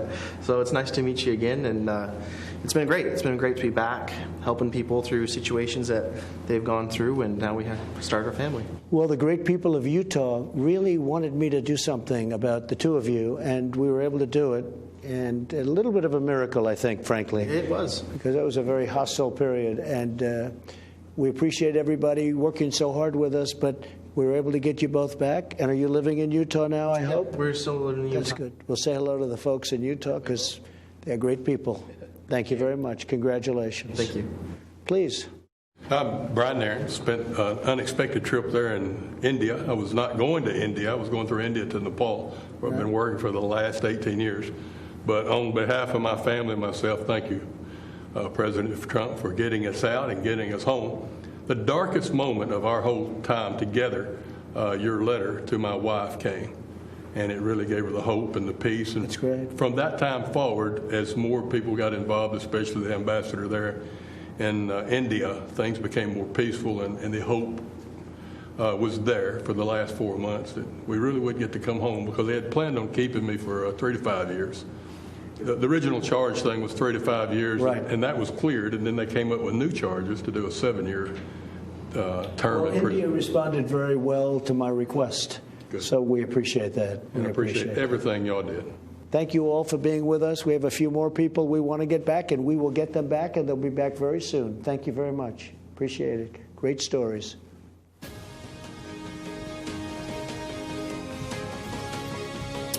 Hello, my name is Maximo Alvarez. I live in Miami, Florida, not far from the state of Florida, which is in just a 90-mile wide blue strip on a map for me. It divides freedom from fear. It divides the past from the present, from the future. I know all about the past. I'll never forget my own. My family has fled totalitarianism and communism more than once. First my dad from Spain, then from Cuba. But my families don't run away. By the grace of God, I live the American dream, the greatest blessing I ever had. My dad, who only had a 6th grade education, told me, don't lose this place. You'll never be as lucky as me. I'm speaking to you today because my family is done abandoning what we rightfully earned.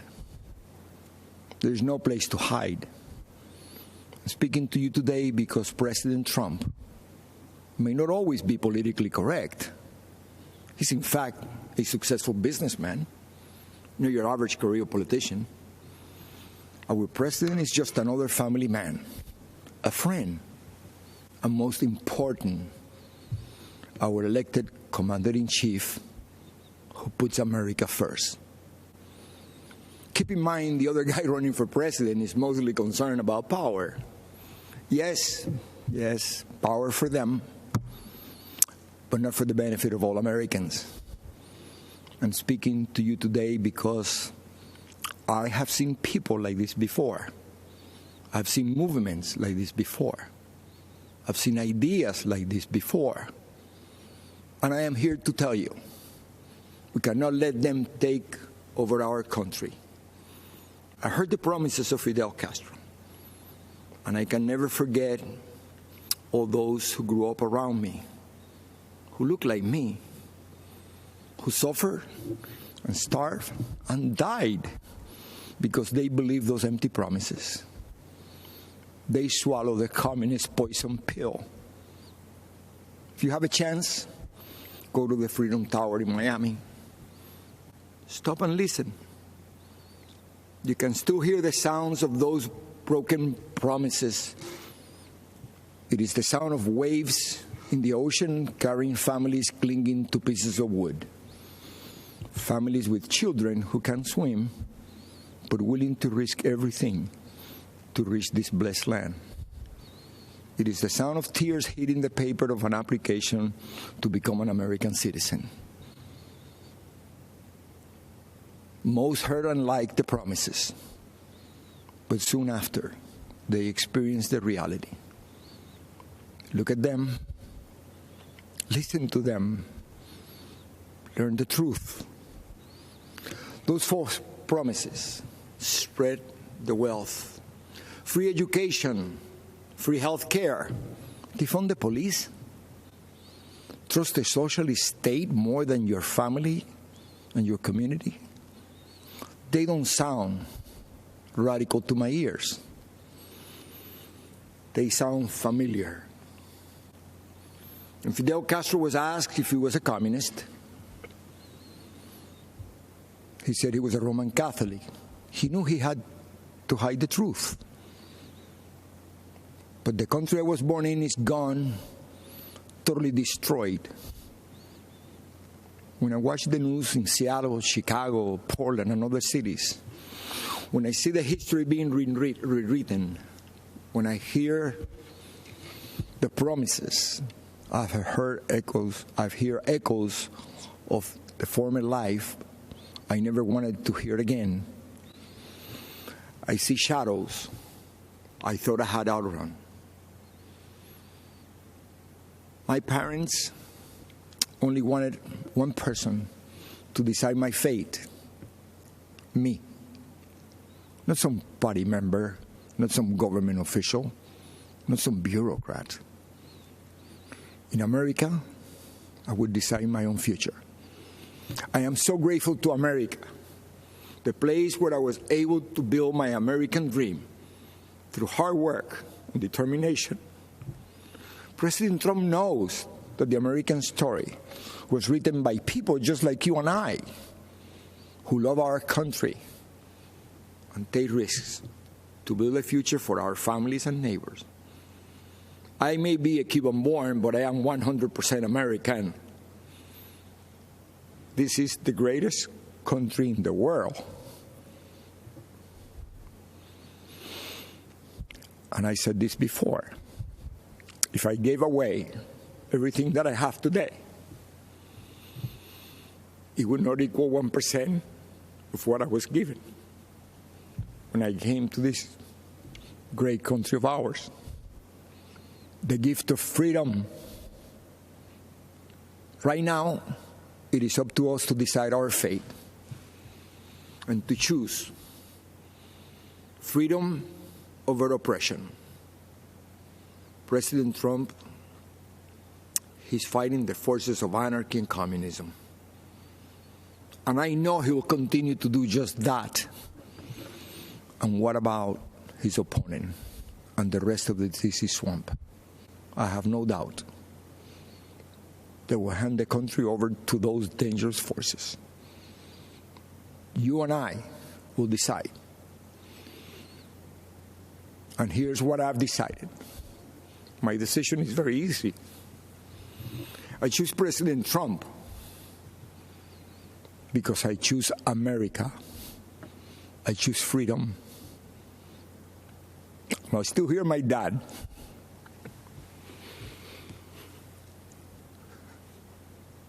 There is no other place to go. Thank you, and may the good Lord bless America.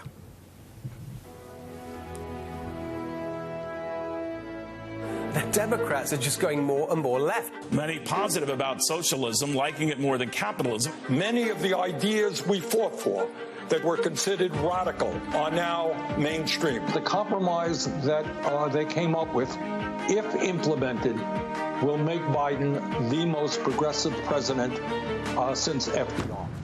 The radical left has taken over the Democratic Party, and Joe Biden is marching in lockstep with them. Biden and the far left are promising to crush middle-class families with trillions in new taxes. If you elect me, your taxes are going to be raised, not cut. Promising amnesty and health care for 11 million illegal immigrants. Citizenship for 11 million undocumented folks. Promising to shut down energy exploration, killing jobs, and hurting America's economy. I guarantee we're going to end fossil fuel. In Joe Biden's America, the radical left get whatever they want, and you get to pay for it. They've already taken over Joe Biden and the Democratic Party. Don't let them take over America.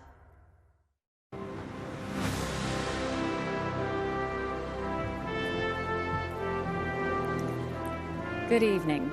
I'm Nikki Haley, and it's great to be back at the Republican National Convention. I'll start with a little story.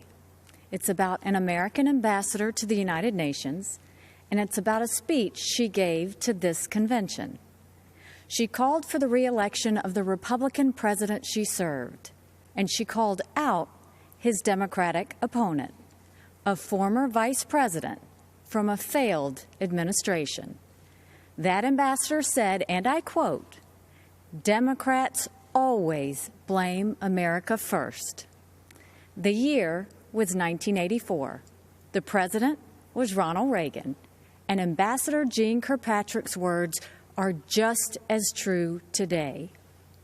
Joe Biden and the Democrats are still blaming America first. Donald Trump has always put America first, and he has earned 4 more years as president. It was an honor of a lifetime to serve as the United States ambassador to the United Nations. Now, the UN is not for the faint of heart. It's a place where dictators, murderers, and thieves denounce America and then put their hands out and demand that we pay their bills. Well, President Trump put an end to all of that. With his leadership, we did what Barack Obama and Joe Biden refused to do. We stood up for America, and we stood against our enemies. Obama and Biden let North Korea threaten America. President Trump rejected that weakness, and we passed the toughest sanctions on North Korea in history. Obama and Biden let Iran get away with murder and literally sent them a plane full of cash. President Trump did the right thing and ripped up the Iran nuclear deal. Obama and Biden led the United Nations to denounce our friend and ally, Israel. President Trump moved our embassy to Jerusalem, and when the UN tried to condemn us, I was proud to cast the American veto. This president has a record of strength and success. The former vice president has a record of weakness and failure. Joe Biden is good for Iran and ISIS, great for communist China, and he's a godsend to everyone who wants America to apologize, abstain, and abandon our values. Donald Trump takes a different approach. He's tough on China, and he took on ISIS and won, and he tells the world what it needs to hear. At home, the president is the clear choice on jobs and the economy. He's moved America forward, while Joe Biden has held America back. When Joe was VP, I was governor of the great state of South Carolina. We had a pretty good run. Manufacturers of all kinds flocked to our state from overseas, creating tens of thousands of American jobs. People were referring to South Carolina as the beast of the Southeast, which I loved. Everything we did happened in spite of Joe Biden and his old boss. We cut taxes, they raised them. We slashed red tape, they piled on more mandates. And when we brought in good-paying jobs, Biden and Obama sued us. I fought back, and they gave up. A Biden-Harris administration would be much, much worse. Last time, Joe's boss was Obama. This time, it would be Pelosi, Sanders, and the squad. Their vision for America is socialism, and we know that socialism has failed everywhere. They want to tell Americans how to live and what to think. They want a government takeover of health care. They want to ban fracking and kill millions of jobs. They want massive tax hikes on working families. Joe Biden and the socialist left would be a disaster for our economy. But President Trump is leading a new era of opportunity. Before Communist China gave us the coronavirus, we were breaking economic records left and right. The pandemic has set us back, but not for long. President Trump brought our economy back before, and he will bring it back again. There's one more important area where our president is right. He knows that political correctness and cancel culture are dangerous and just plain wrong. In much of the Democratic Party, it's now fashionable to say that America is racist. That is a lie. America is not a racist country. This is personal for me. I am the proud daughter of Indian immigrants. They came to America and settled in a small southern town. My father wore a turban. My mother wore a sari. I was a brown girl in a black and white world. We faced discrimination and hardship, but my parents never gave in to grievance and hate. My mom built a successful business. My dad taught 30 years at a historically black college, and the people of South Carolina chose me as their first minority and first female governor. America is a story that's a work in progress. Now is the time to build on that progress and make America even freer, fairer, and better for everyone. That's why it's so tragic to see so much of the Democratic Party turning a blind eye towards riots and rage. The American people know we can do better. And of course we value and respect every black life. The black cops who've been shot in the line of duty, they matter. The black small business owners who've watched their life's work go up in flames, they matter. The black kids who've been gunned down on the playground, their lives matter too. And their lives are being ruined and stolen by the violence on our streets. It doesn't have to be like this. It wasn't like this in South Carolina 5 years ago. Our state came face to face with evil. A white supremacist walked into Mother Emanuel Church during Bible study. 12 African Americans pulled up a chair and prayed with him for an hour. Then he began to shoot. After that horrific tragedy, we didn't turn against each other. We came together, black and white, Democrat and Republican. Together, we made the hard choices needed to heal and removed a divisive symbol peacefully and respectfully. What happened then should give us hope now.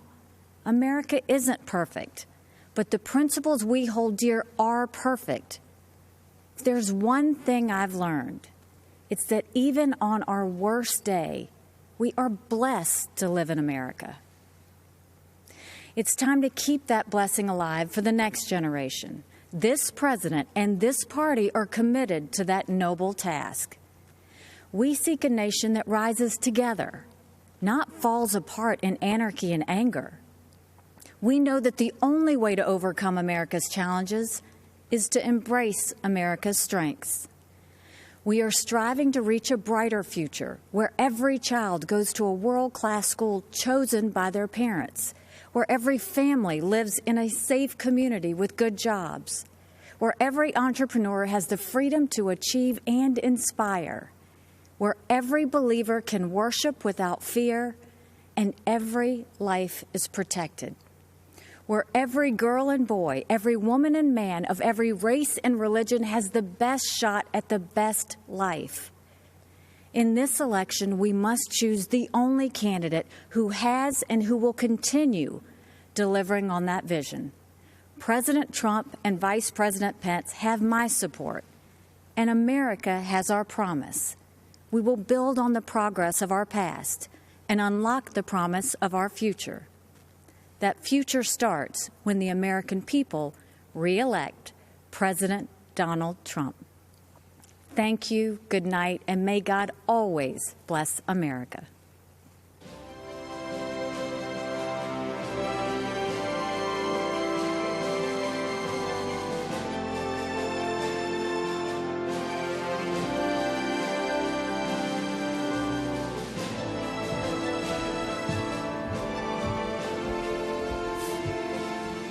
Good evening, America. I'm Donald Trump Jr.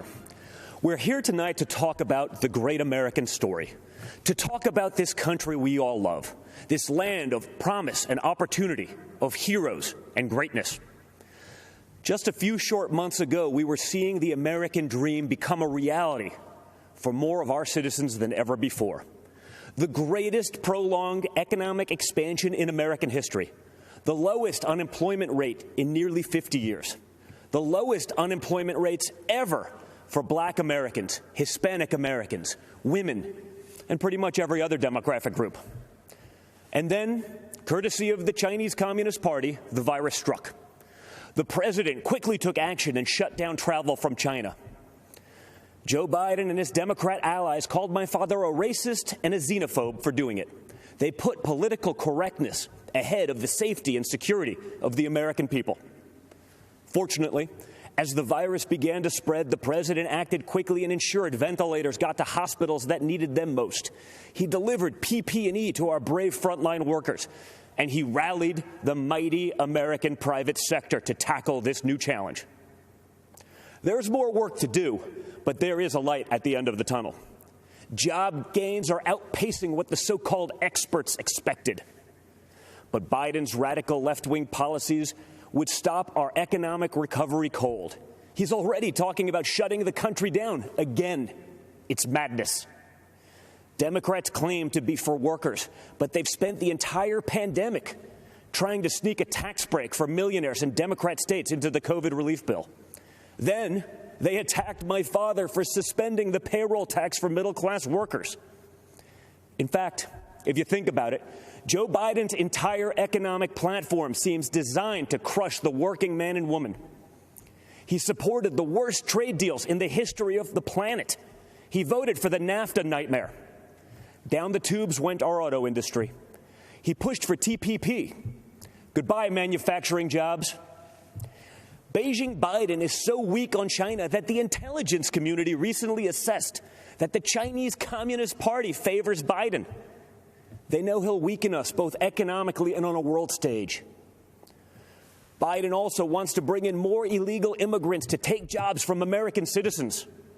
His open border policies would drive wages down for Americans at a time when low-income workers were getting real wage increases for the first time in modern history. He's pledged to repeal the Trump tax cuts, which were the biggest in our country. After 8 years of Obama and Biden's slow growth, Trump's policies have been like rocket fuel to the economy, and especially to the middle class.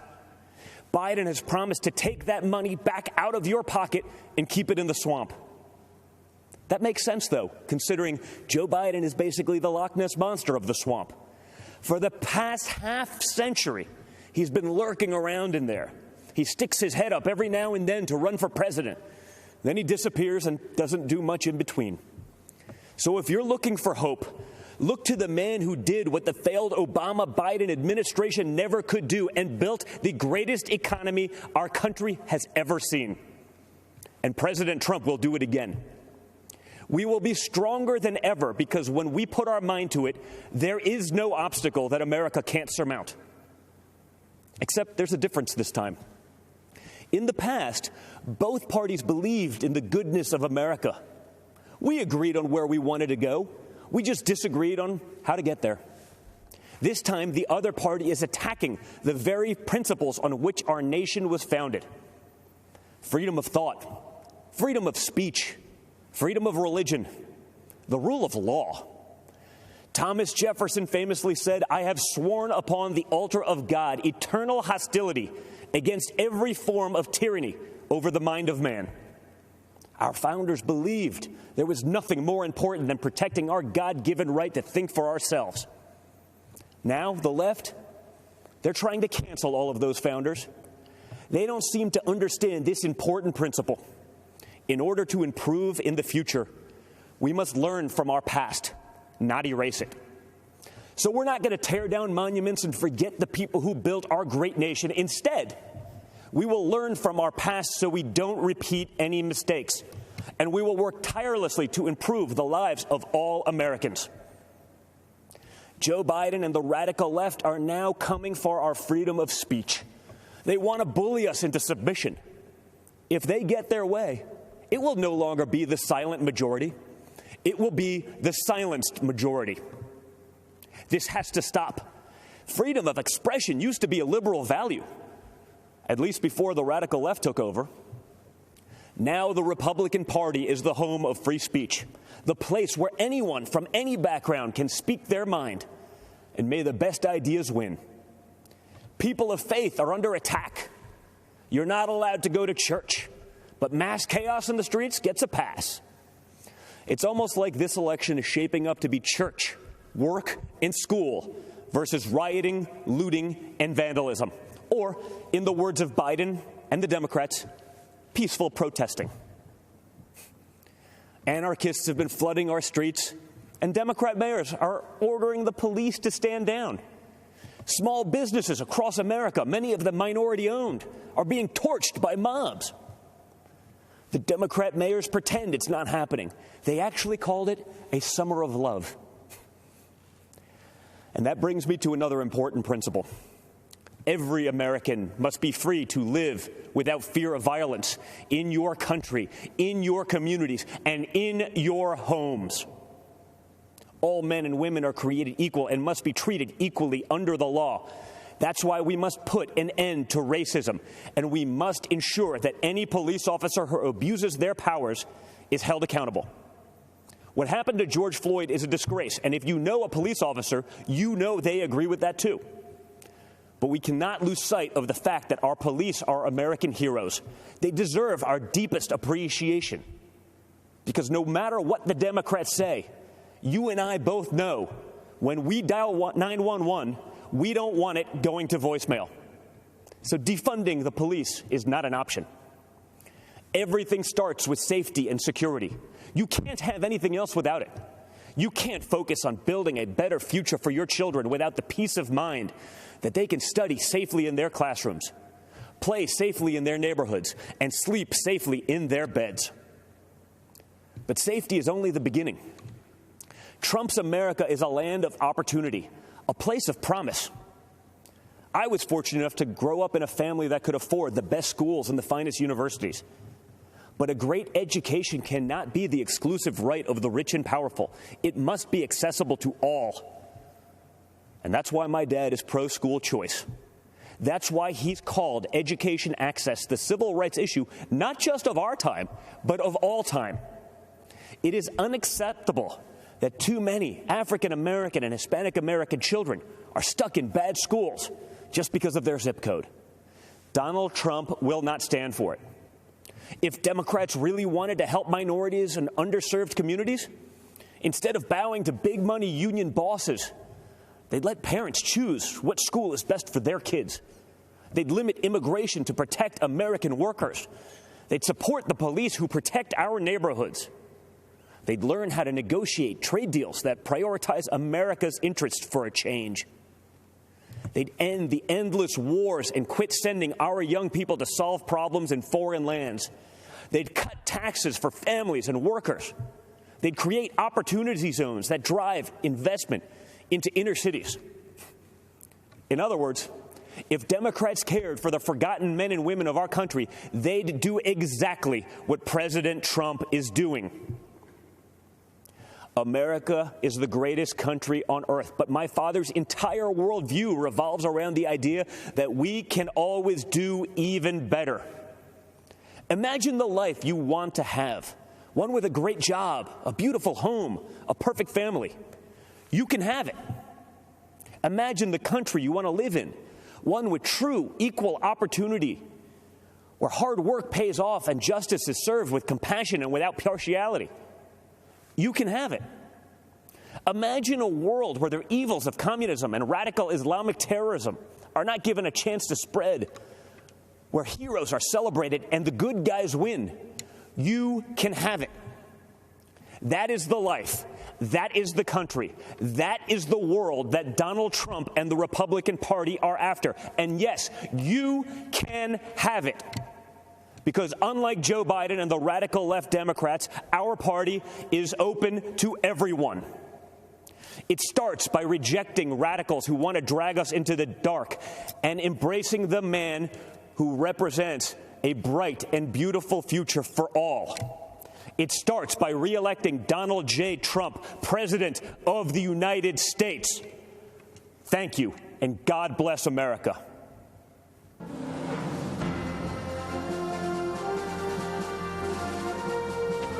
I'm Catalina Lauf. I work in the political space. And I'm Madeline Lauf, and I'm the founder of Begin Health, a children's nutritional company. We grew up in a really small town outside of Chicago. Our mom's from Guatemala. Our dad's a small business owner from Chicago, and so we brought two different cultures together to create us. A little bit of crazy and a little bit of fun, I guess. They taught us the values of hard work, liberty, to love this country unapologetically.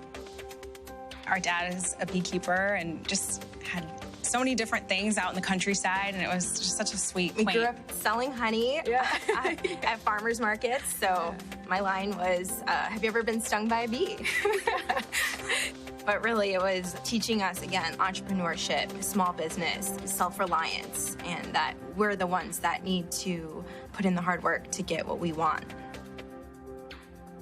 You know, my mother being from Guatemala, escaping what she had there, growing up in poverty, and coming here to the United States, being able to fulfill her destiny and be somebody that she couldn't there in her home country. And they really instilled in us the sense of purpose, but also self-accountability, and that we had to strive to do the things that we wanted, and it was up to us to make those things happen. In America, there's no ceiling of opportunity. You know, you define your own destiny through personal responsibility, through hard work, through having a moral value system. That's the American dream, and President Trump's providing that for everybody. Look at my business, Begin Health. As a small startup that is growing and launching, we are constantly trying to innovate, and the big challenge that COVID brought that we just didn't see coming was that just almost everything kind of just shut down.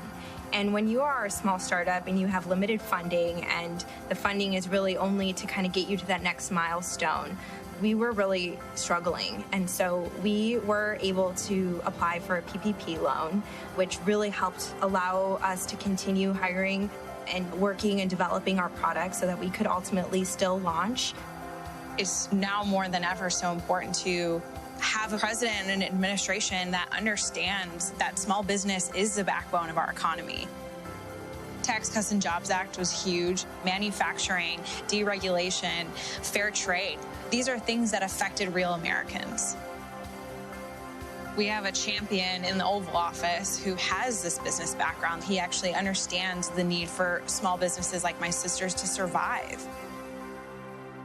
We aren't the stereotypical conservative. I mean, we come from Hispanic descent, and we're millennial women, and that's not what the media wants. And so somebody like AOC, Alexandria Ocasio-Cortez, this far left, these women come out with these very, very destructive political ideologies that are trying to infiltrate millennials and the next generation. I decided to step up and say, well, we need a counter voice to these women. There has been an assault on capitalism, just generally. And I think it's very scary to imagine a Biden world where the progressive wing ideas are starting to take front and center stage. That will really choke the American economy. There will be over-regulation, over-taxation. It's very hard to innovate through those two things. And ultimately, what's really sad is the thought of making all of us dependent on the government, and we are not going to allow that. I've seen a lot of moderates, a lot of people now changing over because of everything that's been happening.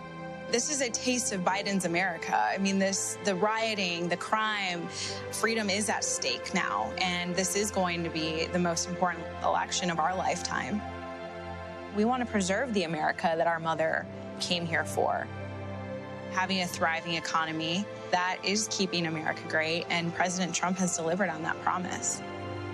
He's truly fighting for the American people. We're the greatest country in the world, period. On our worst day, we're still the greatest country in the world. And in order to preserve that, it's by putting America first, having a thriving economy, having happiness.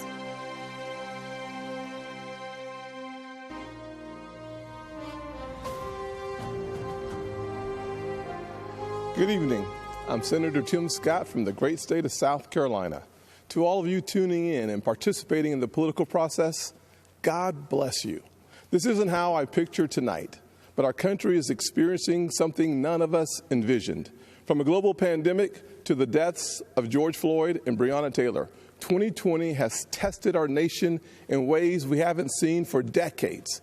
But regardless of the challenges presented to us, every 4 years, Americans come together to vote, to share stories of what makes our nation strong and the lessons we have learned that can strengthen it for further generations.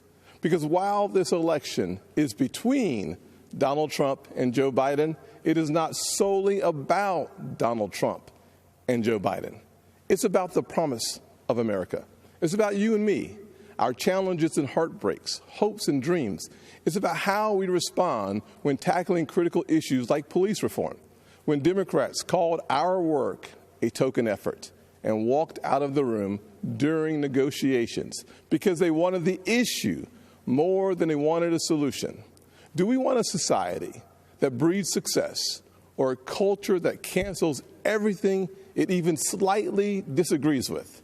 I know where I stand because, you see, I am living my mother's American dream. My parents divorced when I was 7 years old, and we moved in with my grandparents into a 2-bedroom home with me, my mom, and my brother sharing a room and one bed. My mom worked 16 hours a day to keep food on the table and a roof over our heads. She knew that if we could find the opportunity, bigger things would come. I thought I had to use football to succeed in life, and my focus on academics faded away. My freshman year, I failed out. I failed 4 subjects: Spanish, English, world geography, and even civics. Trust me, though, after 7 years in the Senate, I know I'm not the only one in Congress who failed civics. But even while I was failing the 9th grade, my mother always said to me, "Timmy, if you would just shoot for the moon, even if you miss, you'll be among the stars."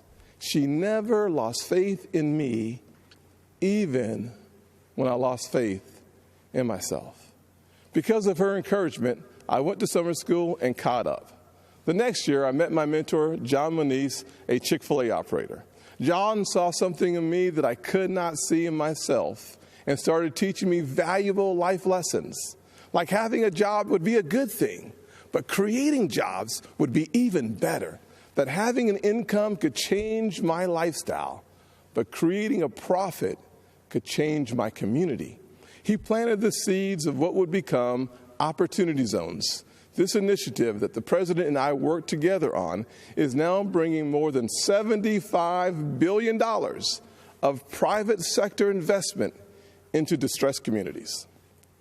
I took those lessons to heart and started putting the pieces of my life back together. I realized a quality education is the closest thing to magic in America. That's why I fight to this day for school choice, to make sure every child in every neighborhood has a quality education. I don't care if it's a public, private, charter, virtual, or a homeschool. When a parent has a choice, their kid has a better chance. And the president has fought alongside me on that. Later in life, I started my own small business. That's why I know it is critical for us to have a tax code that encourages growth. We actually saw revenues to the Treasury increase after we lowered taxes in 2017. Rest assured, the Democrats do not want you to know that. After starting my small business and spending some time in local government, I decided to run for Congress in 2010. The district is based in Charleston, South Carolina, where the Civil War started, against a son of our legendary Senator, Strom Thurmond. You may be asking yourself, how does a poor black kid from a single-parent household run and win in a race crowded with Republicans against a Thurmond? Because of the evolution of the Southern heart. In an overwhelmingly white district, the voters judged me not on the color of my skin, but on the content of my character. We live in a world that only wants you to believe in the bad news, racially, economically, and culturally polarizing news. The truth is, our nation's arc always bends back towards fairness. We are not fully where we want to be, but I thank God Almighty, we are not where we used to be. We are always striving to be better. When we stumble, and we will, we pick ourselves back up and try again. We don't give in to cancel culture or the radical and factually baseless belief that things are worse today than in the 1860s or the 1960s. We have work to do, but I believe in the goodness of America, the promise that all men and all women are created equal. And if you're watching tonight, I'm betting you do too. Over the past 4 years, we have made tremendous progress towards that promise. President Trump built the most inclusive economy ever. 7 million jobs created pre-COVID-19, and 2/3 of them went to women, African Americans, and Hispanics. The first new major effort to tackle poverty in a generation, opportunity zones. We put hard-earned tax dollars back in people's pockets by cutting their taxes, especially for single-parent households like the one I grew up in, cutting single mothers' taxes 70% on average. President Trump supported these tax cuts for those single moms and other working families and signed these policies into law, and our nation is better off for it. So, I'm going to ask you, the American people, not to simply look at what the candidates say, but to look back at what they've done. This election is about your future, and it is critical to paint a full picture of the records of Donald Trump and Joe Biden. Joe Biden said if a black man didn't vote for him, he wasn't truly black. Joe Biden said black people are a monolithic community. It was Joe Biden who said poor kids can be just as smart as white kids. And while his words are one thing, his actions take it to a whole new level. In 1994, Biden led the charge on a crime bill that put millions of black Americans behind bars. President Trump's criminal justice reform law fixed many of the disparities Biden created and made our system more fair and just for all Americans. Joe Biden also failed our nation's historically black colleges and universities, heaping blame on them as they fought to ensure our young folks had access to higher education. Once again, to clean up Joe Biden's mess, President Trump signed into law historically high funding for HBCUs, as well as a bill to give them permanent funding for the first time ever. And now Joe Biden wants to come for your pocketbooks. Unless, of course, you're a blue state millionaire. I'm serious. That's one of their solutions for the pandemic. They want to take more money from your pocket and give it to Manhattan elites and Hollywood moguls so they get a tax break. Republicans, however, passed President Trump's once-in-a-generation tax reform bill that lowered taxes for single moms, working families, and those in need. So when it comes to what Joe Biden says he'll do, look at his actions. Look at his policies. Look at what he already did and what he didn't do while he's been in Washington for 47 years.